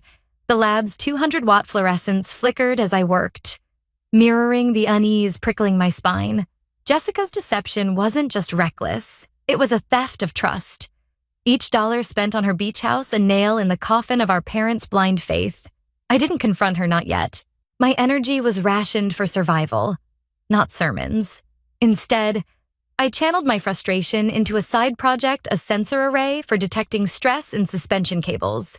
Its 400 data points, a map of resilience I wished I could share with Mom and Dad. Over a $3 latte, Patel urged me to submit it to a journal. "Your ideas are load-bearing," he said, his eyes crinkling. I nodded, but the weight of being unseen pressed harder than any deadline. One night, I found a discarded $20 textbook on structural dynamics in the lab's recycling bin, its margins scribbled with equations that sparked a new algorithm. As I salvaged it, I imagined Jessica discarding her syllabus, her priorities as misaligned as a miscalculated truss. My parents' latest call had been a study in deflection. They'd wired Jessica another $4, $30 for summer courses, their pride a bulwark against suspicion. I mentioned my colloquium win, but Mom's voice trailed off, chasing Jessica's tale of a networking event that sounded like a $200 bar tab. The call ended, and I stared at the lab's concrete floor, wondering if silence could crack like overpass concrete under strain. The tin box, now holding Patel's note and $1, $200 in savings, was my anchor. I'd earned it through late-night coding and a 15-an-hour internship at a local startup, debugging software for traffic flow models. Each dollar was a rivet, Each late shift a weld in the structure I was building. Jessica's lies. I realized were a warning facades crumble when the foundation is hollow. As summer loomed, I sketched a free body diagram on butcher paper, its vectors a meditation on balance. The lab's hum was my only applause, but it was enough for now. Senior year was a crucible. Each day a forging of will under the heat of impossible deadlines. The lab's 300-watt bulbs burned late as I juggled internship reports and a 20-page thesis on adaptive load redistribution. My fingers tracing equations like a cartographer mapping uncharted terrain. Silence had become my alloy, stronger than resentment, sharper than fatigue. But beneath my focus, a current of anticipation thrummed an email, read under my dorm's 50-watt lamp, announced I'd received the Chancellor's Medal for Academic Resilience at graduation, a $500 honor to be revealed mid-ceremony. I kept it secret, not from modesty, but from the certainty that my parents' ears were tuned to Jessica's frequency. Jessica's deception, meanwhile, had grown audacious. She'd spun a tale of an intensive marketing capstone, its jargon dense enough to mask its non-existence. Mom and Dad, grumbling about Green Ridge's $15,000 tuition hikes, wired the funds, their faith a steel cable suspending her lies. Her Instagram glowed with rooftop bar selfies, captions quoting philosophers she'd never read. Each post a $300 costume for a role she no longer played. I said nothing. My silence a calculated load path, redirecting energy to my trajectory. My thesis, accepted for a Chicago conference 300 miles away, earned a $200 honorarium and a nod from an MIT postdoc who called my work a keystone. I pocketed the praise, taping his email beside Patel's note in my tin, now holding $1, $800. One March evening, I found Jessica behind the art building, slumped on a borrowed car's hood, her $200 designer dress streaked with mascara. She clutched a letter academic dismissal, stamped in January. Her sobs were jagged, each word a confession she'd been expelled after failing probation, but had forged transcripts to buy time. I thought I could walk at graduation, she whispered, her phone buzzing with party invites. I listened, my breath steady as a metronome, the 40-degree chill biting my knuckles. She begged me to stay quiet, but I shook my head. Trust isn't a loan you default on, I said, walking away, the campus's wet stone scent trailing me like regret. The conference in Chicago was a blur of podiums and 500-watt spotlights. My presentation on bridge load paths drawing a crowd of 50 engineers. I spoke of resilience, structural and human my voice, a cable under tension, steady despite the 120-beat pulse in my chest.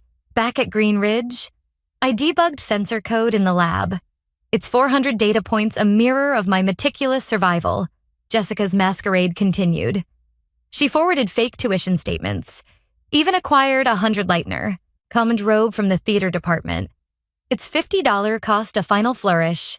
My parents didn't question it. Their belief a cantilever too far extended. I avoided her, focusing on my internship, now paying $18 an hour for traffic model optimizations. One night, tweaking a 600-line algorithm. I felt the metal's weight, not yet mine, but imminent. A $500 medallion of vindication. My dorm's 50-watt glow lit my journal, where I wrote, "Silence is a forge, but truth is the hammer." The words anchored me, a counterweight to the chaos Jessica was weaving, as April rain fell. So, 2 inches per hour. I prepared for commencement, my gown a $100 rental, my heart a structure ready to stand tall. April rain had polished the Green Ridge quad to a sheen, the air thick with lilac and the weight of 2 enfolding chairs aligned like vectors. Commencement day arrived. A 65-degree morning under a sky bruised with clouds. My gown, a $100 rental, hung heavy as I stood among engineering majors, my cap's bobby pins snapping under the strain of ambition. My parents, seated 50 rows forward, waved at an empty chair they believed held Jessica. Their pride, a $50 silk scarf, and a $30 tie in school colors. I clutched the knowledge of the Chancellor's Medal, a $500 honor to be announced mid-ceremony. its secret a keystone in my chest, steadying my 130-beat pulse. The stage, lit by 600-watt spotlights, was a crucible where truth would finally bear its load. The dean's voice, amplified through a $2 sound system, cut through the murmurs. Halfway through the roll call, he paused, his clipboard trembling slightly under the 500-lumen stage lights. "We must note," he said, "that a previously listed candidate, Jessica, is not eligible for graduation." The words landed like a seismic wave, rippling through the audience of five. Some say Mom's gloved hand, adorned with a $20 ring, flew to her mouth. Dad's freckles faded against his paling skin, his $10 program crumpling in his fist. A murmur swelled, a collective inhale of discomfort, as heads swiveled toward Jessica's vacant seat. I stood rigid, my breath a calculated span, knowing the fault line had finally cracked.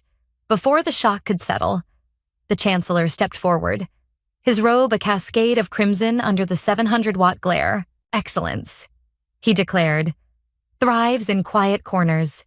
Please recognize an engineering senior, recipient of the Chancellor's Medal for Academic Resilience." My name unspoken. I walked the aisle, knees vibrating like overloaded beams, the crowd's gasps shifting like wind over a suspension bridge. The medallion, 3 ounces of gold, settled against my chest, its $500 value a fraction of its weight in vindication. Applause rose, hesitant, then thunderous, a 90-decibel wave that felt like redemption's pulse. I avoided my parents' eyes, fearing anger might erode the moment's clarity. But the Chancellor's whisper, "Your record is a marvel," was a weld sealing my resolve. The ceremony's end brought us to the stone fountain, its basin etched with 200 chalk names from prior graduates. Mom's $50 scarf had slipped, her cheeks streaked with mascara. Dad's shoulders slumped, a blueprint of misjudged pride. Jessica emerged from behind the platform, her $100 robe clutched like a prop without a play, her eyes dodging the 300-lumen sunlight. "Why didn't you warn us?" Mom asked, her voice a fractured truss, unclear if she meant Jessica's lies or my triumph. I inhaled, choosing words as precise as a laser cut. I spoke, but your applause was already anchored elsewhere. I said, "The truth a load path redirecting blame." Dad snatched Jessica's dismissal letter, its $2 paper crumpled, and read its legal script, the $40, some dollars he demanded. Jessica's head shook, a metronome of defeat. "Gone clubs, dresses, trips," she muttered, each word a $1, $1,000 loss. The crowd's chatter, 70 decibels strong, faded as Jessica's voice broke. "So I'm the failure, and you're perfect," she shouted, reclaiming her spotlight. I faced her, calm as a balanced equation. Perfection's a myth. I'm just not shattered. The words silenced her, a circuit breaker tripping. Mom's sob, soft as a $5 tissue, carried an apology. "We miscalculated," she whispered. "Love shouldn't be a balance sheet." I nodded, the medallion's weight a reminder of what I'd built without their ledger. As caps soared, a 20-foot arc of celebration, I stood by the fountain, its 10-gallon flow a mirror of my steady heart. The reckoning wasn't applause.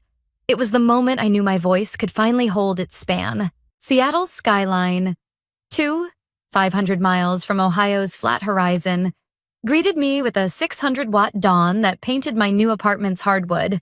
The startup's office, perched on the 12th floor of a refurbished cannery, overlooked Elliott Bay, where gulls circled like kinetic commas. My full-time offer, sealed with a $2 first paycheck, bought a $300 oak desk where I sketched stress models for floating bridges, their sensor arrays a sim-point dance with tidal whims. Exhaustion was now a choice, not a sentence. Its scent of espresso and salt water a far cry from Green Ridge's lab hum. Each morning, I traced equations on butcher paper, their vectors a poem of possibility. My medallion pinned above like a lodestar. Back in Ohio, Jessica enrolled in community college. Her $3,000 tuition balanced by dog-walking shifts at $15 an hour. A family meeting, held in our kitchen under a 100-watt chandelier, unfolded with a $50 ledger detailing $60 in debts from her squandered funds.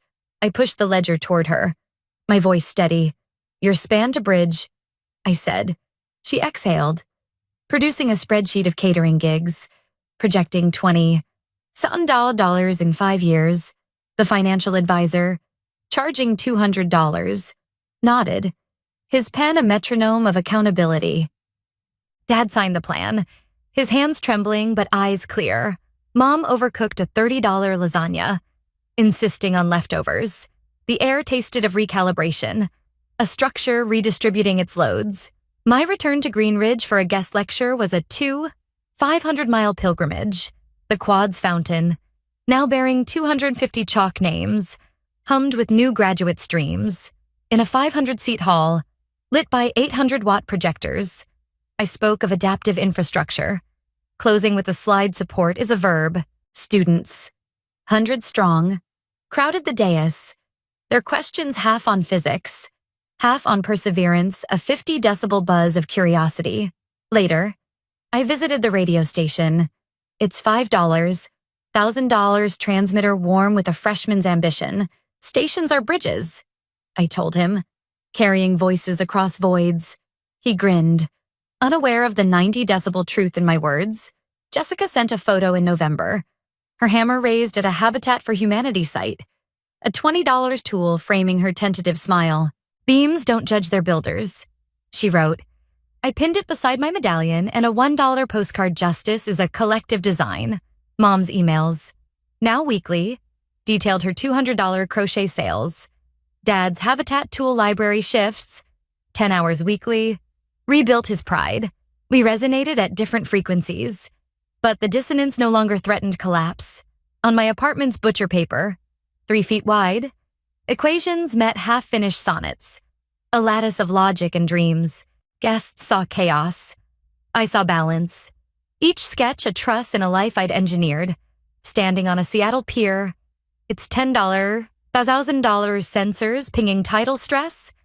I felt the city's 400-watt pulse, the medallion's echo, my journal's vectors.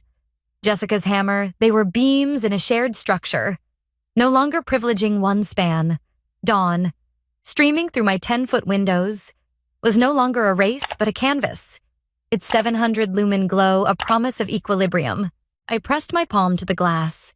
The 55-degree chill a reminder home is not a coordinate but a network, built rivet by rivet, strong enough to lift us all.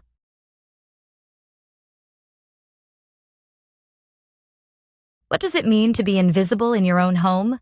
To walk through rooms where your voice echoes but never lands. I'm Alice Carter, 35 years old, a biochemist who learned early that love could be a currency I'd never earn.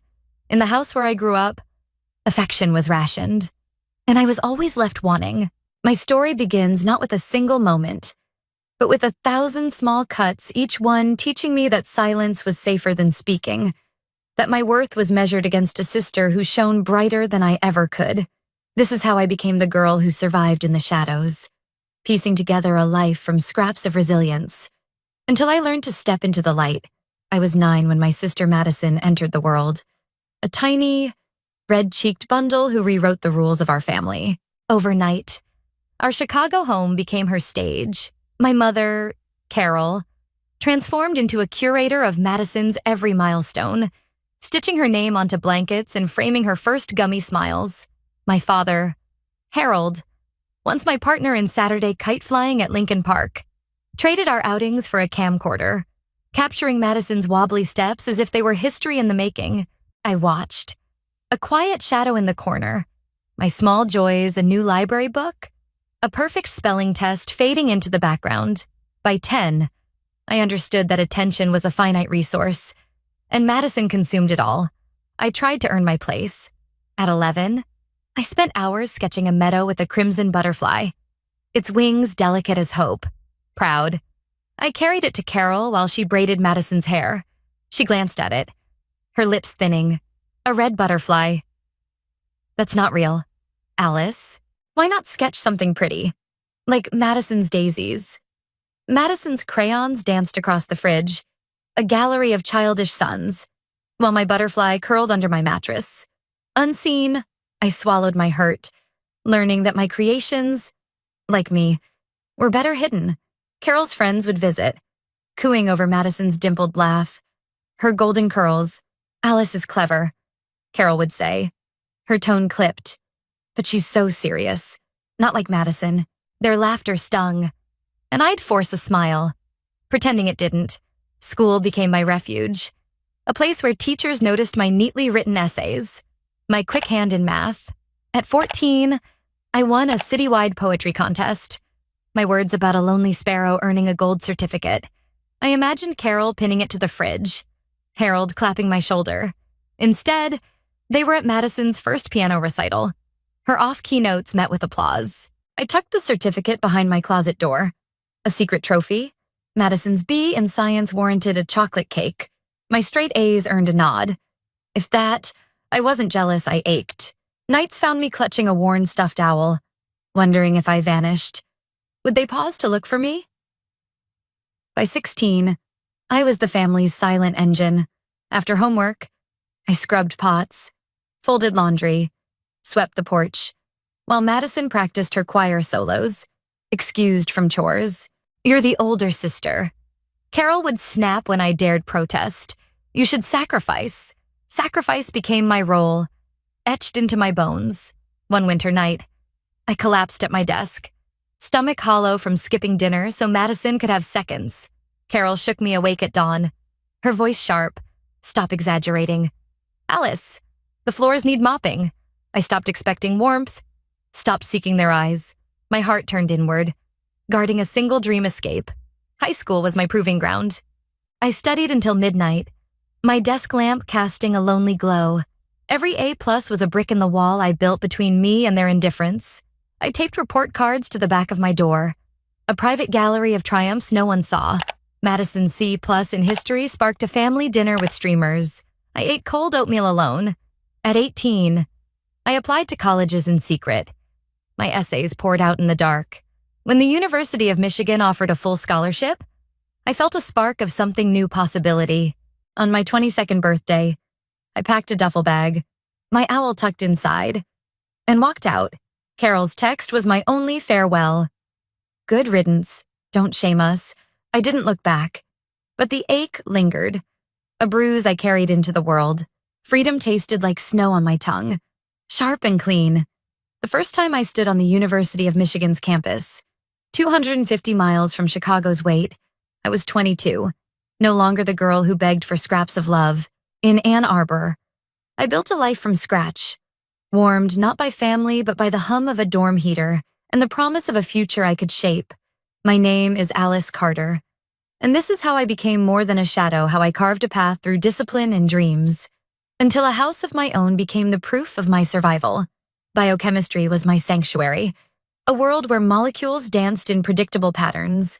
Unlike the chaos of home, I loved the logic of it, the way tiny reactions could spark life. My professors saw me not as Madison's sister, but as Alice, the student who solved complex equations with quiet precision. One called me brilliant, a word that landed like sunlight after years of shade. To afford books, I worked nights at the library, shelving dusty tomes, and weekends cleaning labs, the scent of bleach clinging to my hands. Classmates teased that I lived for work, but they didn't understand it was my lifeline. Each paycheck a step toward independence. Senior year brought an internship at Everbright Biotech in Chicago, a rare opportunity I seized with both hands. For 3 months, I analyzed compounds, my focus unwavering. At 26, they offered me a full-time role as a molecular development associate, a position few graduates secured. The salary, $72. $100 a year was modest, but it was mine. I was Alice Carter, not Carol's overlooked daughter, managing budgets and leading projects. My apartment was small, a 1-bedroom in Rogers Park, but it was a kingdom where no one demanded I scrub floors after work. I lived lean, cooking rice and beans, mending clothes, skipping coffee runs.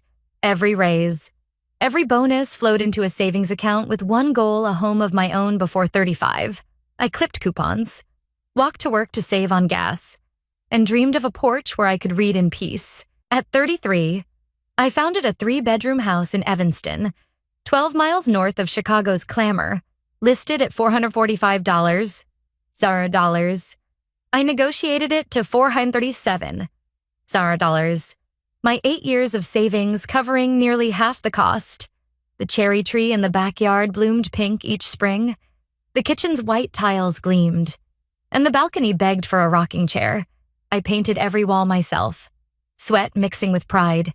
Each brushstroke a declaration, this is mine. Move-in day was quiet. Just me and a box of books under the cherry tree. I hung curtains, installed cabinet knobs, made the space a reflection of the woman I'd become, out of courtesy, not expectation. I mailed a card to my old family address. I'm settled. All is well. I anticipated silence, and that's what I got. But as I sat on my balcony, a novel in hand, the evening air soft against my skin, I felt something new, peace. This house wasn't just wood and brick. It was the sum of every late night, every ignored achievement, every moment I chose myself over their dismissal. I was home, and for the first time, that word meant safety. 3 months after I settled into my Evanston haven, a message from my mother, Carol, flickered on my phone, stirring an unease I thought I'd buried. My house, with its cherry tree and quiet evenings, was my sanctuary, proof of a life built without their approval. Yet, the invitation to my sister Madison's engagement party arrived like a storm cloud, hinting at demands I could neither predict nor escape. This is the moment my carefully crafted peace began to fray, pulling me back into a family that had never truly let me go. The message came on a crisp autumn morning, Carol's words clipped and vague. We need to discuss Madison. It's urgent. I stared at the screen, my coffee cooling untouched. Madison hadn't spoken to me since I left home. Her silence a wall as solid as our parents. Carol once told neighbors I'd moved to Wisconsin, erasing me from their narrative. I didn't reply, but doubt gnawed at me. What did they want now? A week later, a cream-colored envelope arrived, embossed with Madison's name and her fiancé's. Logan. A separate note from Carol read, "Don't disappoint your sister. Show up." My gut twisted, but I RSVP'd, driven by a flicker of duty, not hope. The engagement party was held at a Lake Forest mansion, 20 miles from my quiet life. Its opulence a stark contrast to my modest world. Chandeliers cast golden light over silk-draped tables, the air heavy with lavender and wealth. I wore a navy dress, simple but pressed, and carried a gift, a glass vase etched with stars, a wish for light in Madison's future. Madison stood radiant, her diamond ring catching every eye. Logan at her side, steady and kind. I placed the vase among towering gift piles. Feeling like an intruder, Carol approached, her smile a practiced mask. "Your father's in the study," she murmured, nodding toward a mahogany door. "He wants a word." Harold stood by a window, his back to me, the room thick with the scent of old books. "You've done well for yourself," he said, not turning, his voice flat. I nodded. Wary. "I'm content." He faced me, eyes narrowing. "Madison starting her life. She needs stability. Your house empty. Just you could be her foundation." My breath caught, the audacity slicing through me. "My house," I echoed. Voice steady but cold. Carol slipped in, as if scripted, her hand on Harold's arm. "It's a sister's duty. Alice, prove you care." The house I'd bled for, my decade of sacrifice, reduced to a wedding present. I laughed, sharp and hollow. "That's not love.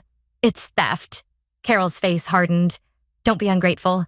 I turned, their words chasing me back to the glittering hall. Madison's gaze met mine, her smile faltering, a flash of calculation in her eyes. I left without a word. The vase, my only trace. Knowing this wasn't the end. Madison's wedding was meant to be a celebration, a glittering spectacle in Highland Park's glass conservatory. But it became the stage for a truth I'd always known yet never faced. My refusal to surrender my house had lit a fuse, and as I stepped into that venue, 25 miles from my sanctuary, I felt the air crackle with unspoken demands. This is the day my family's cruelty broke free, staining the white floors with my blood and unraveling their carefully curated facade. I almost didn't attend. The engagement party had left a bitter taste. But I went, driven by a stubborn resolve not to be labeled the absent sister. The conservatory glowed, its glass ceiling framing a starlit sky, velvet chairs draped in cream, orchids spilling from every corner. I wore a charcoal dress, understated, and took a seat at the farthest table, a ghost among strangers. Madison, resplendent in ivory, posed with Logan under a floral arch. Her laughter a melody I couldn't join. Carol's glance was ice, and Madison's eyes slid past me. I sipped water, counting minutes until I could leave, after the vows. As guests swirled with champagne, Carol approached, her voice low. "Your father's by the cake. He needs you." My stomach nodded. But I followed, drawn by a habit of obedience I hadn't fully shed. The corner was veiled in white curtains, the wedding cake towering beside a silver stand engraved with Madison and Logan's names. Harold stood rigid, his jaw tight. "You can still fix this," he said, softer than I expected. "Don't ruin her day." I straightened, my voice firm. "If this is about my house?" "I've said no. That's final." Carol, behind me, hissed, "It's a simple request." "Alice, you're acting like we're criminals." "Simple. A $437. Zone dollar home I'd earned through years of toil. I owe you nothing," I said, turning to go. Harold's hand clamped my wrist, his voice a growl. "You don't shame us." I pulled free, defiance flaring. "Shame you've made me a stranger in my own life." His eyes darkened, a storm breaking. Before I could move, he seized the silver stand, its edge gleaming. Pain exploded in my temple, a white-hot blur as I crumpled, blood trickling onto the pristine floor. The room spun, distant music clashing with gasps. Chaos erupted. A man, Daniel, Logan's colleague, shouted into his phone. "Assault at the wedding. She's bleeding." Logan sprinted over, his face ashen. "What the hell?" Harold guests froze, some filming, others backing away. Carol stood by Harold, unyielding. "She's exaggerating. Always dramatic." She spat. I clutched my head, vision blurring. As sirens wailed closer, 2 officers stormed in, their eyes locking on Harold. Harold Carter. "You're under arrest for aggravated assault," one said. "Cuffing him." Carol's protests. "She's lying." Ruining Madison earned her handcuffs too, her screams echoing as they were let out before 150 stunned guests. Logan knelt beside me, his hand steadying mine. A nurse arrived, pressing gauze to my temple, blood soaking through. "You're going to be okay," she murmured. But the pain pulsed deeper than flesh. In the ambulance, 10 miles to North Shore Hospital, Logan sat close, his voice low. "I'm so sorry. Alice, no one deserves this." I met his eyes, my words deliberate. "Logan, think hard about what you're joining." His gaze dropped, silence heavy. Through the ambulance window, I saw the conservatory's glow fade. The wedding shattered a wreckage of their making. Not mine. In the sterile quiet of North Shore Hospital, my temple throbbing under bandages, I faced a choice that felt like severing the last thread to a family I'd never truly had. The wedding's chaos, my father's rage, my mother's venom had spilled into public view, leaving me bloodied but unbowed. Now, with the law as my ally, I stepped into a battle not for revenge, but for the right to be seen, to claim justice for a lifetime of erasure. This is how I found my voice, not in whispers, but in a courtroom's unflinching light. The hospital room smelled of antiseptic, its white walls closing in as I lay, head pounding from the concussion. Logan sat beside me, his presence a quiet anchor, bringing soup and stories to fend off loneliness. On the second day, he opened a leather folder, his voice careful. I spoke to Marcus Whitmore, a lawyer who knows cases like yours. He thinks you have a shot not just for the attack, but for everything they've done. My heart stuttered. Suing my parents felt like crossing a chasm, final and irreversible. Yet, As I traced the stitches on my scalp, I saw Harold snarl. Carol's cold dismissal. "Do it," I said, signing Marcus's form, my hand steady despite the weight. Marcus, sharp-eyed and direct, met me before discharge, outlining 3 charges: aggravated assault, decades of emotional neglect, and coercion to seize my home. He gathered evidence with surgical precision, hospital records noting 9 stitches, videos from 7 guests capturing the silver stand's arc, and testimonies from Logan, Daniel, and a caterer who'd seen Carol's tirade. My parents' lawyer scoffed, claiming I'd provoked Harold's momentary lapse. But Marcus's smile was steel. Their lies won't stand. Within days, he filed the case at Lake County District Court, 40 miles from my Evanston refuge. The summons a quiet promise of reckoning. The trial unfolded under fluorescent lights, the courtroom packed with reporters and strangers drawn to the scandal.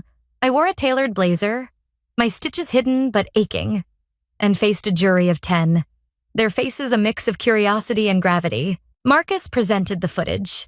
The stand's gleam undeniable. My blood stark against the white floor. I took the stand, voice clear, recounting a childhood of being sidelined, praised only when useful, scolded for wanting more. The jury watched, unblinking, as I described the wedding's violence. My words a bridge between past and present.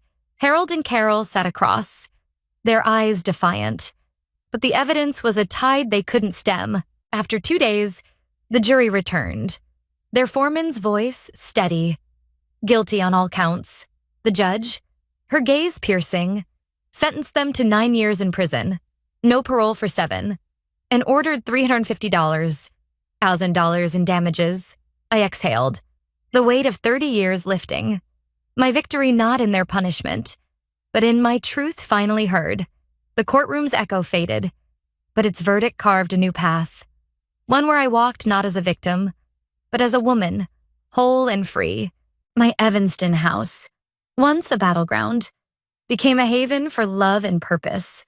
Its walls holding not just my past, but a future I built with those who chose me. This is the story of how I wove my scars into strength, turning a private triumph into a beacon for others, proving that from darkness, we can craft our light. Rain fell softly as I left the courthouse, Logan shielding me with an umbrella, his hand warm in mine. On the stone steps, he paused, pulling a small cedar box from his coat. "Life's messy," he said, kneeling, his eyes steady. "But with you, it's real. Will you build it with me?" Tears blurred my vision, joy spilling over fear. "Yes," I whispered, laughing through sobs. The ring, a simple band with a single sapphire, fit like a vow unadorned. Endearing, our wedding was no spectacle, just a June gathering in my backyard. The cherry tree heavy with blossoms. Marcus, now a friend, spoke our vows. 30 guests: Daniel, Logan's parents, my biotech colleagues sitting on woven chairs. Logan promised, "I'll hold your hand through every storm." And I pressed my palm to his chest. My answer wordless but absolute. We made the house ours, planting rosemary along the fence, hanging a swing under the tree. Mornings found us sipping coffee on the balcony. The world soft and possible. The trial's shadows lingered Carol's glare. Harold's silence, but they no longer owned me. I was Alice, not their daughter, but a woman who'd claimed her name. Logan called our new bookshelf, filled with my college texts, a testament to survival. I saw it as proof I'd thrived. Each nail I hammered, each herb I planted, was a step away from their grip, toward a life I defined. Purpose found me beyond these walls. With Marcus and Logan, I launched Haven, a Chicago nonprofit offering legal aid and counseling to those wounded by family. We worked from a small office, its windows overlooking the lake, helping women whose stories mirrored mine, sisters overlooked, daughters dismissed, letters poured in, handwritten notes from strangers who'd read my story in the news. A teacher wrote, "Your courage let me leave my father's control."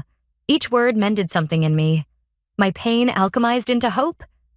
Haven grew, its sessions filled with tearful breakthroughs, grateful nods, reminding me that my fight had sparked others.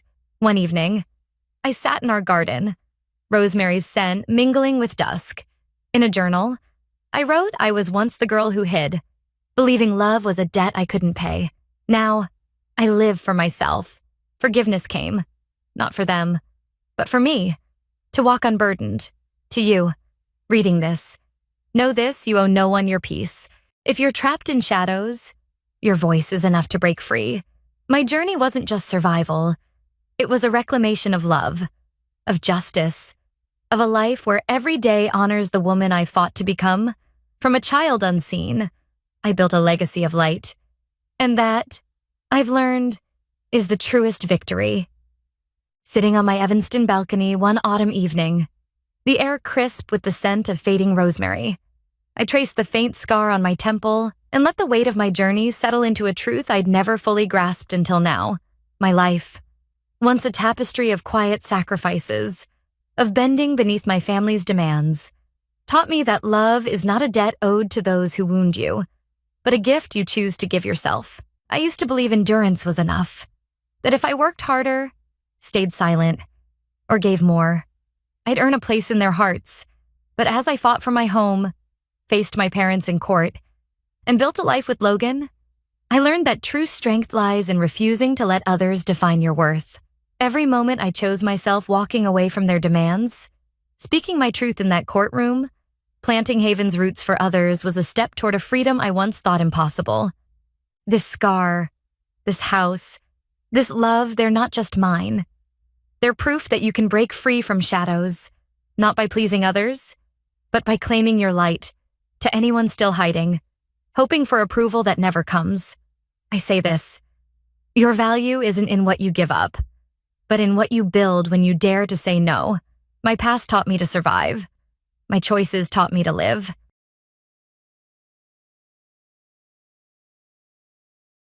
The keys jangled in my hand, a faint metallic clink against the silence of my cramped Los Angeles apartment. As I stepped inside and let the door sigh shut behind me, the air was heavy with the ghost of bleach and pine, scents that clung to my skin like a second shadow, a reminder of the hours I'd spent scrubbing floors and polishing counters. It was past midnight, the city's pulse a distant hum beyond my cracked window, and all I craved was the fleeting mercy of a hot shower. To the world, especially my family, I was Hannah Ree, the eternal housekeeper, chained to a life of toil and invisible struggles. But what they didn't know, what I'd hidden beneath years of calloused hands and quiet nods, was a truth so vast it could shatter their smug certainties. I wasn't just surviving, I was building an empire. My family's voices echoed in my mind as I kicked off my worn sneakers, the linoleum cool against my aching feet. Lisa, my sister, with her syrupy condescension, is always ready to remind me of my place. Mom, her pity wrapped in soft words, as if my life were fragile to be handled with care. Dad, his gruff dismissal cutting deeper than I'd ever admit, labeling me a failure who never escaped the mop. For years, I'd let them paint me as the struggling daughter, the one who'd never rise above paycheck-to-paycheck drudgery. I played the part, kept my head down, and let their assumptions fester, not out of shame, but strategy. Every time I nodded through their pity, I was laying another brick in a foundation they couldn't see. The answering machine blinked in the dim light, a red eye pulsing with judgment. I ignored it, my fingers tracing the edge of a letter tucked beneath a stack of bills, a letter from Forbes, requesting an exclusive feature on the hidden mogul who'd turned cleaning into a billion-dollar enterprise. My enterprise, 5 years ago. At 25, I'd made my first million, a quiet triumph born from sleepless nights and relentless grit. Now, at 30, I owned 4 companies, each a silent giant in the world of luxury home services. Clarity Living, my flagship, was a name whispered among the elite, from Beverly Hills to Manhattan. Yet my family, oblivious, still saw me as the girl who'd never amount to anything. I sank onto the sagging couch, the springs creaking under my weight, and let the truth settle over me like a warm blanket. The Forbes feature would air soon, a revelation poised to upend everything. My family's birthday dinner for Dad was this weekend, a stage for their usual barbs and side eyes. They'd invited me out of obligation, expecting the same Hannah who'd show up in thrift store clothes. Head bowed, but this time, I'd carry a secret heavier than their scorn. I wasn't just their disappointing daughter. I was a force they'd never seen coming. And when the world learned my name, their carefully crafted narrative would crumble. For now, I closed my eyes, the hum of the city lulling me towards sleep, and smiled. The game was about to change, and I was ready to play. 10 years ago, I was 20, a shadow of myself, standing in the wreckage of a life that felt like it was slipping through my fingers. Los Angeles was a city of dreams, but mine had been crushed under the weight of a toxic relationship that left me hollow and broke. I'd dropped out of college, abandoning textbooks and lecture halls to care for my grandmother, the one person who'd ever seen me as more than a sum of my mistakes. She'd raised me in a modest Pasadena home, her laughter filling the gaps where my parents' ambitions left me wanting. When she fell ill, my family Lisa with her advertising pitches, Marcus with his marketing schemes, Mom and Dad with their respectable lives turned away, too busy climbing their ladders to notice. I didn't hesitate.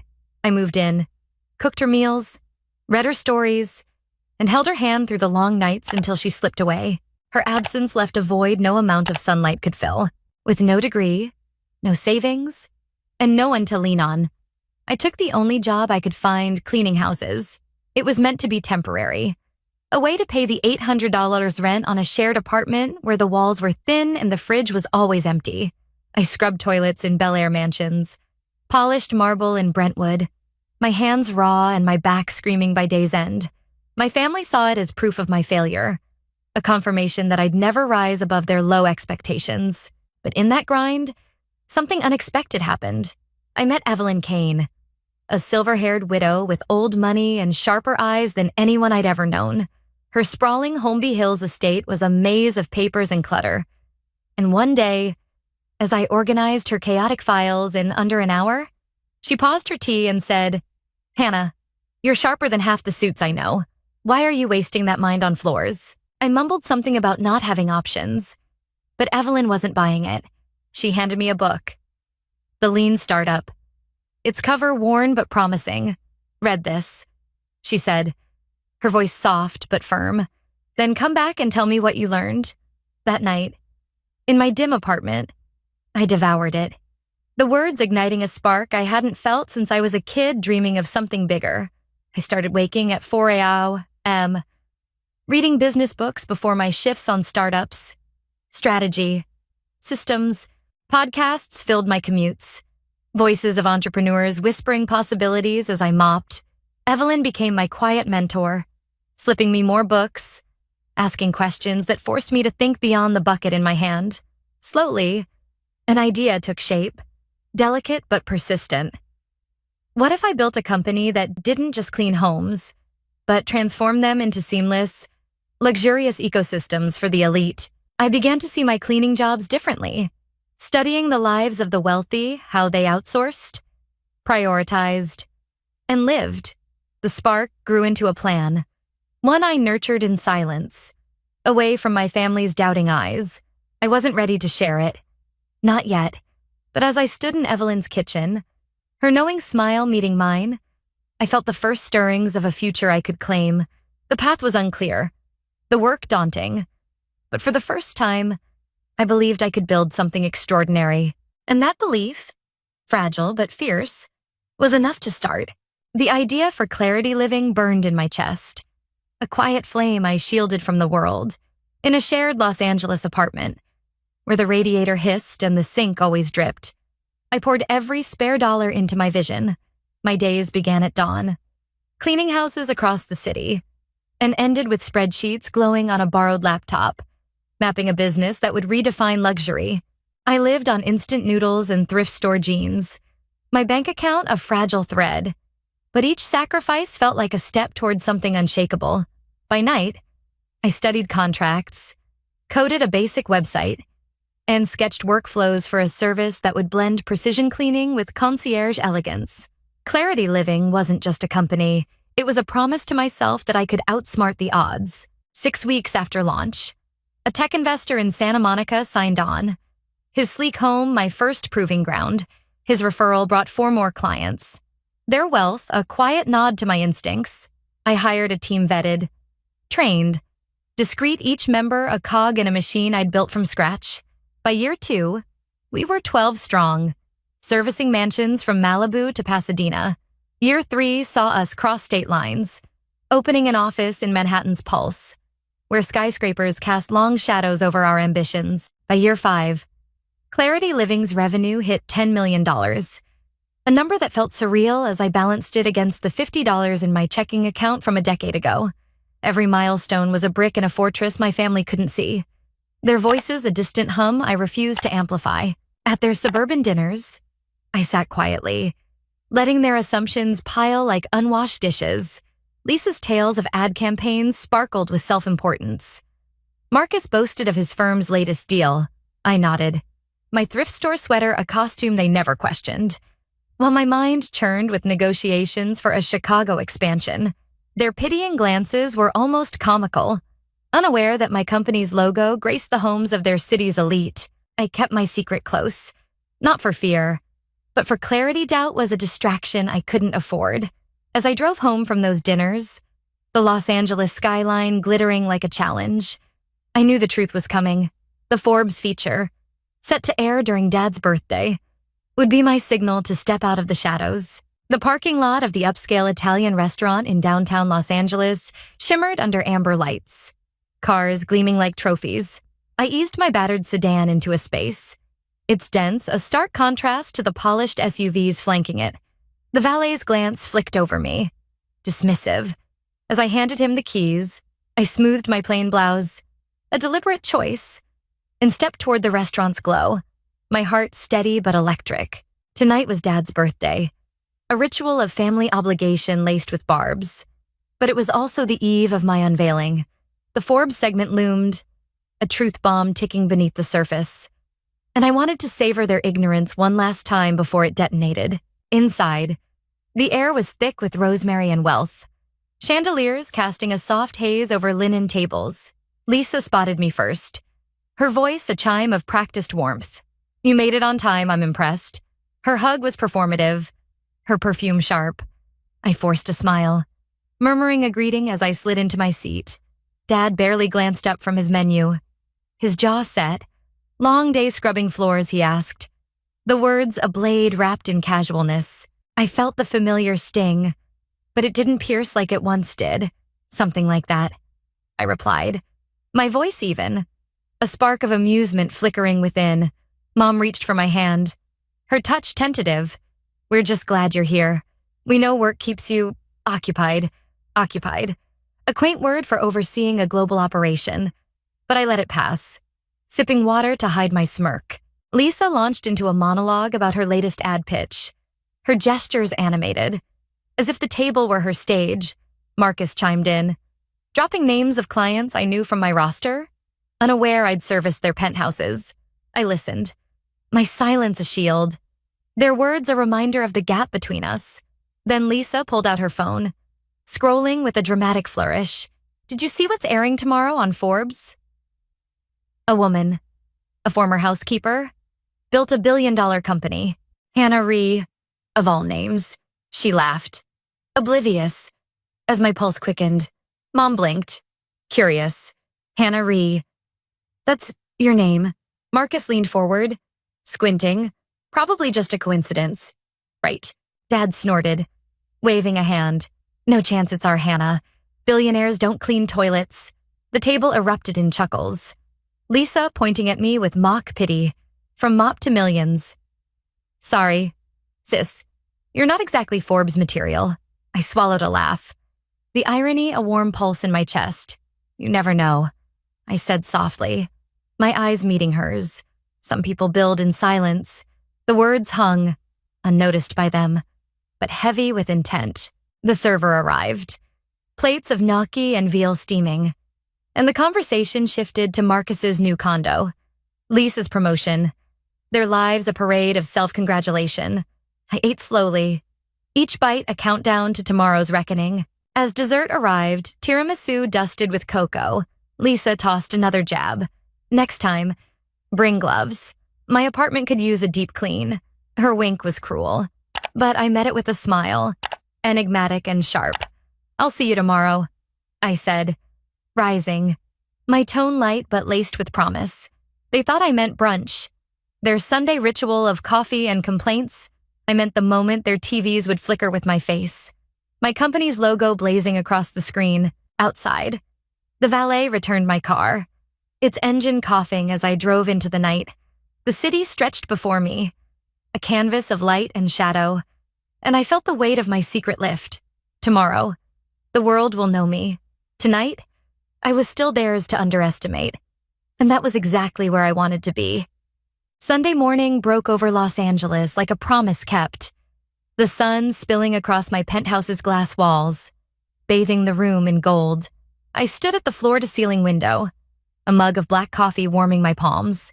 The city sprawling below like a map of my victories. The Forbes segment was minutes away, its countdown ticking on the TV screen, a digital pulse that matched my own. I'd seen the final cut, polished and precise. But watching it live was different, a moment to witness my family's world tilt. They'd be stirring now, bleary-eyed over coffee in their Pasadena home, flipping on the news, expecting nothing more than the usual drone of headlines. Instead, they'd find me, their overlooked daughter. Staring back from the screen, the broadcast began, the anchor's voice cutting through the quiet. Today, a story of reinvention, a woman who turned a mop into a billion-dollar empire, all while keeping it hidden from those closest to her. My face appeared, striding through Clarity Living's Manhattan office, my white blazer sharp against the glass backdrop. The camera lingered on our logo, gold and gleaming. As my voiceover began, they saw a housekeeper. I saw a system to perfect. Clips followed testimonials from CEOs whose homes we'd transformed, my team's crisp uniforms, a montage of our offices in Miami, Chicago, and London. The numbers flashed: 300 employees, 6 continents, $2 billion valuation. I imagined Dad's mug slipping from his hand, Lisa's smirk freezing, Mom's breath catching like a snagged thread. My phone buzzed. A storm of notifications, texts, voicemails, group chat pings. Mom, is this real? Marcus, you're on Forbes. How Lisa? Why didn't you say anything, Dad? Call me. Now, I let them pile up, unanswered, as I slipped into the driver's seat of my Rolls-Royce Ghost. Its leather cool against my skin. The engine purred as I drove toward Pasadena, the suburbs unfolding in neat rows of lawns and picket fences. I parked outside my parents' house, the car's sleek lines drawing stares from neighbors pruning roses. Mom opened the door before I reached the porch, her eyes wide, mascara streaked. It's true, isn't it? She whispered. I held up my phone. The Forbes headline glowing, "Billionaire Housekeeper Redefines Luxury." You tell me, I said, stepping inside. The living room was a time capsule. Same floral curtains. Same creaky armchair where I'd once been lectured on ambition. Dad stood rigid, his arms crossed, searching my face for answers. Lisa and Marcus arrived, breathless, their usual polish fraying. You let us think you were nothing, Lisa said, her voice sharp but trembling. I sat on the couch, its familiar sag grounding me. You assumed I was nothing. I corrected. I never said I was struggling. You filled in the blanks. Dad's jaw tightened. You drove that junk car, wore those cheap clothes. What else were we supposed to think? I leaned forward, my gaze steady, that I didn't need your metrics of success to know mine. The air grew heavy, their silence a concession. I continued, my voice low but firm. When I cared for Grandma, you called it reckless. When I started cleaning, you called it defeat. I built Clarity Living because I saw what you didn't, a need, a system, a chance. I didn't tell you because I needed space to grow. Not your skepticism. Mom's eyes brimmed. But she didn't speak. Marcus shifted, his voice soft. I turned down your pitch. I didn't know it was you. I nodded. I know. That's why it didn't hurt. That evening, I invited them to the Paramount, a downtown venue I'd acquired months ago. Its exclusivity a whisper among the city's elite. The elevator ride was silent. their reflections in the mirrored walls like strangers to themselves. We stepped into a dining room of black marble and city views, a string quartet weaving notes into the air. Servers presented menus embossed with their names, each paired with an envelope. "Open them," I said, my voice cutting through the clinking of wine glasses. Lisa revealed a chart, her salary dwarfed by my daily passive income. A footnote noting it was just one revenue stream. Marcus held a rejection email from his firm, dismissing my early proposal. Now worth millions. Mom's listed moments she'd dismissed my dreams, paired with a photo of my first office. A cramped space I'd funded alone. Dad's was simplest, a Forbes screenshot. My name in bold. Dad stared at his, then met my eyes. "I was wrong," he said, his voice a gravelly admission. "I thought I knew you, but I didn't." I held his gaze. "You saw a version you could control. I'm not that version." The meal unfolded in quiet. Lobster risotto cooling on plates, their bravado replaced by introspection. Later, I dimmed the lights and played a slideshow, my first client's home, my team's first retreat. A grainy photo of me drafting Clarity's logo. The final image showed Grandma's garden, her tulips bright. She saw me. I said, "This is for her." The room held its breath, and for the first time, they saw me too.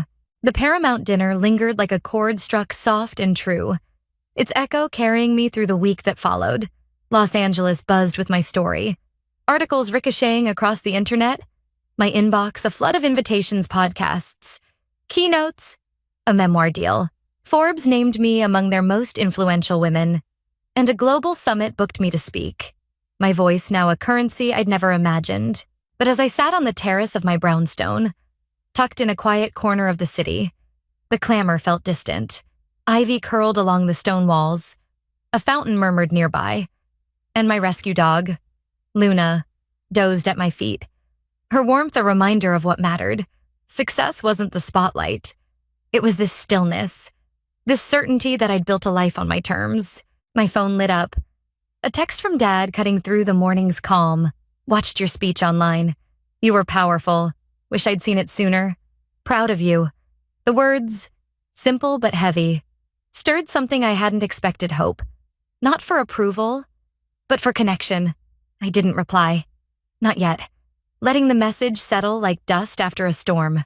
Another notification flashed, a Forbes interview. Live in minutes. I slipped inside, trading my sweater for a linen blouse. No pretense or polish. The host's grin filled the screen. "Your stories inspired millions," he said. "What kept you going when no one believed in you?" I paused. The answer clear. Belief doesn't need a crowd. One voice yours can be enough. He pressed on. "What would you tell your younger self?" Cleaning houses? Feeling unseen. My throat tightened. I'd tell her invisibility is a canvas. Paint on it. Build. And when you're ready, the world will see. The call ended, and I drove to a cemetery on the city's edge, where oaks filtered sunlight into dappled pools. Grandma's headstone stood modest, etched with her name and a single word, beloved. I knelt, brushing dirt from the granite, and placed a bouquet of daisies, her favorite, in the vase. "You knew?" I whispered, my fingers tracing the stone. From my bag, I pulled a faded notebook, its pages filled with Clarity's first sketches, drawn in stolen moments between shifts. I set it beside the flowers, a quiet offering. We did it. The wind stirred, carrying the scent of earth and memory, and I felt her presence, steady as ever.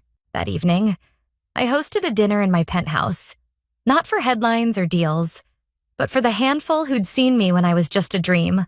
My first employee, now a regional director, toasted to our scrappy beginnings.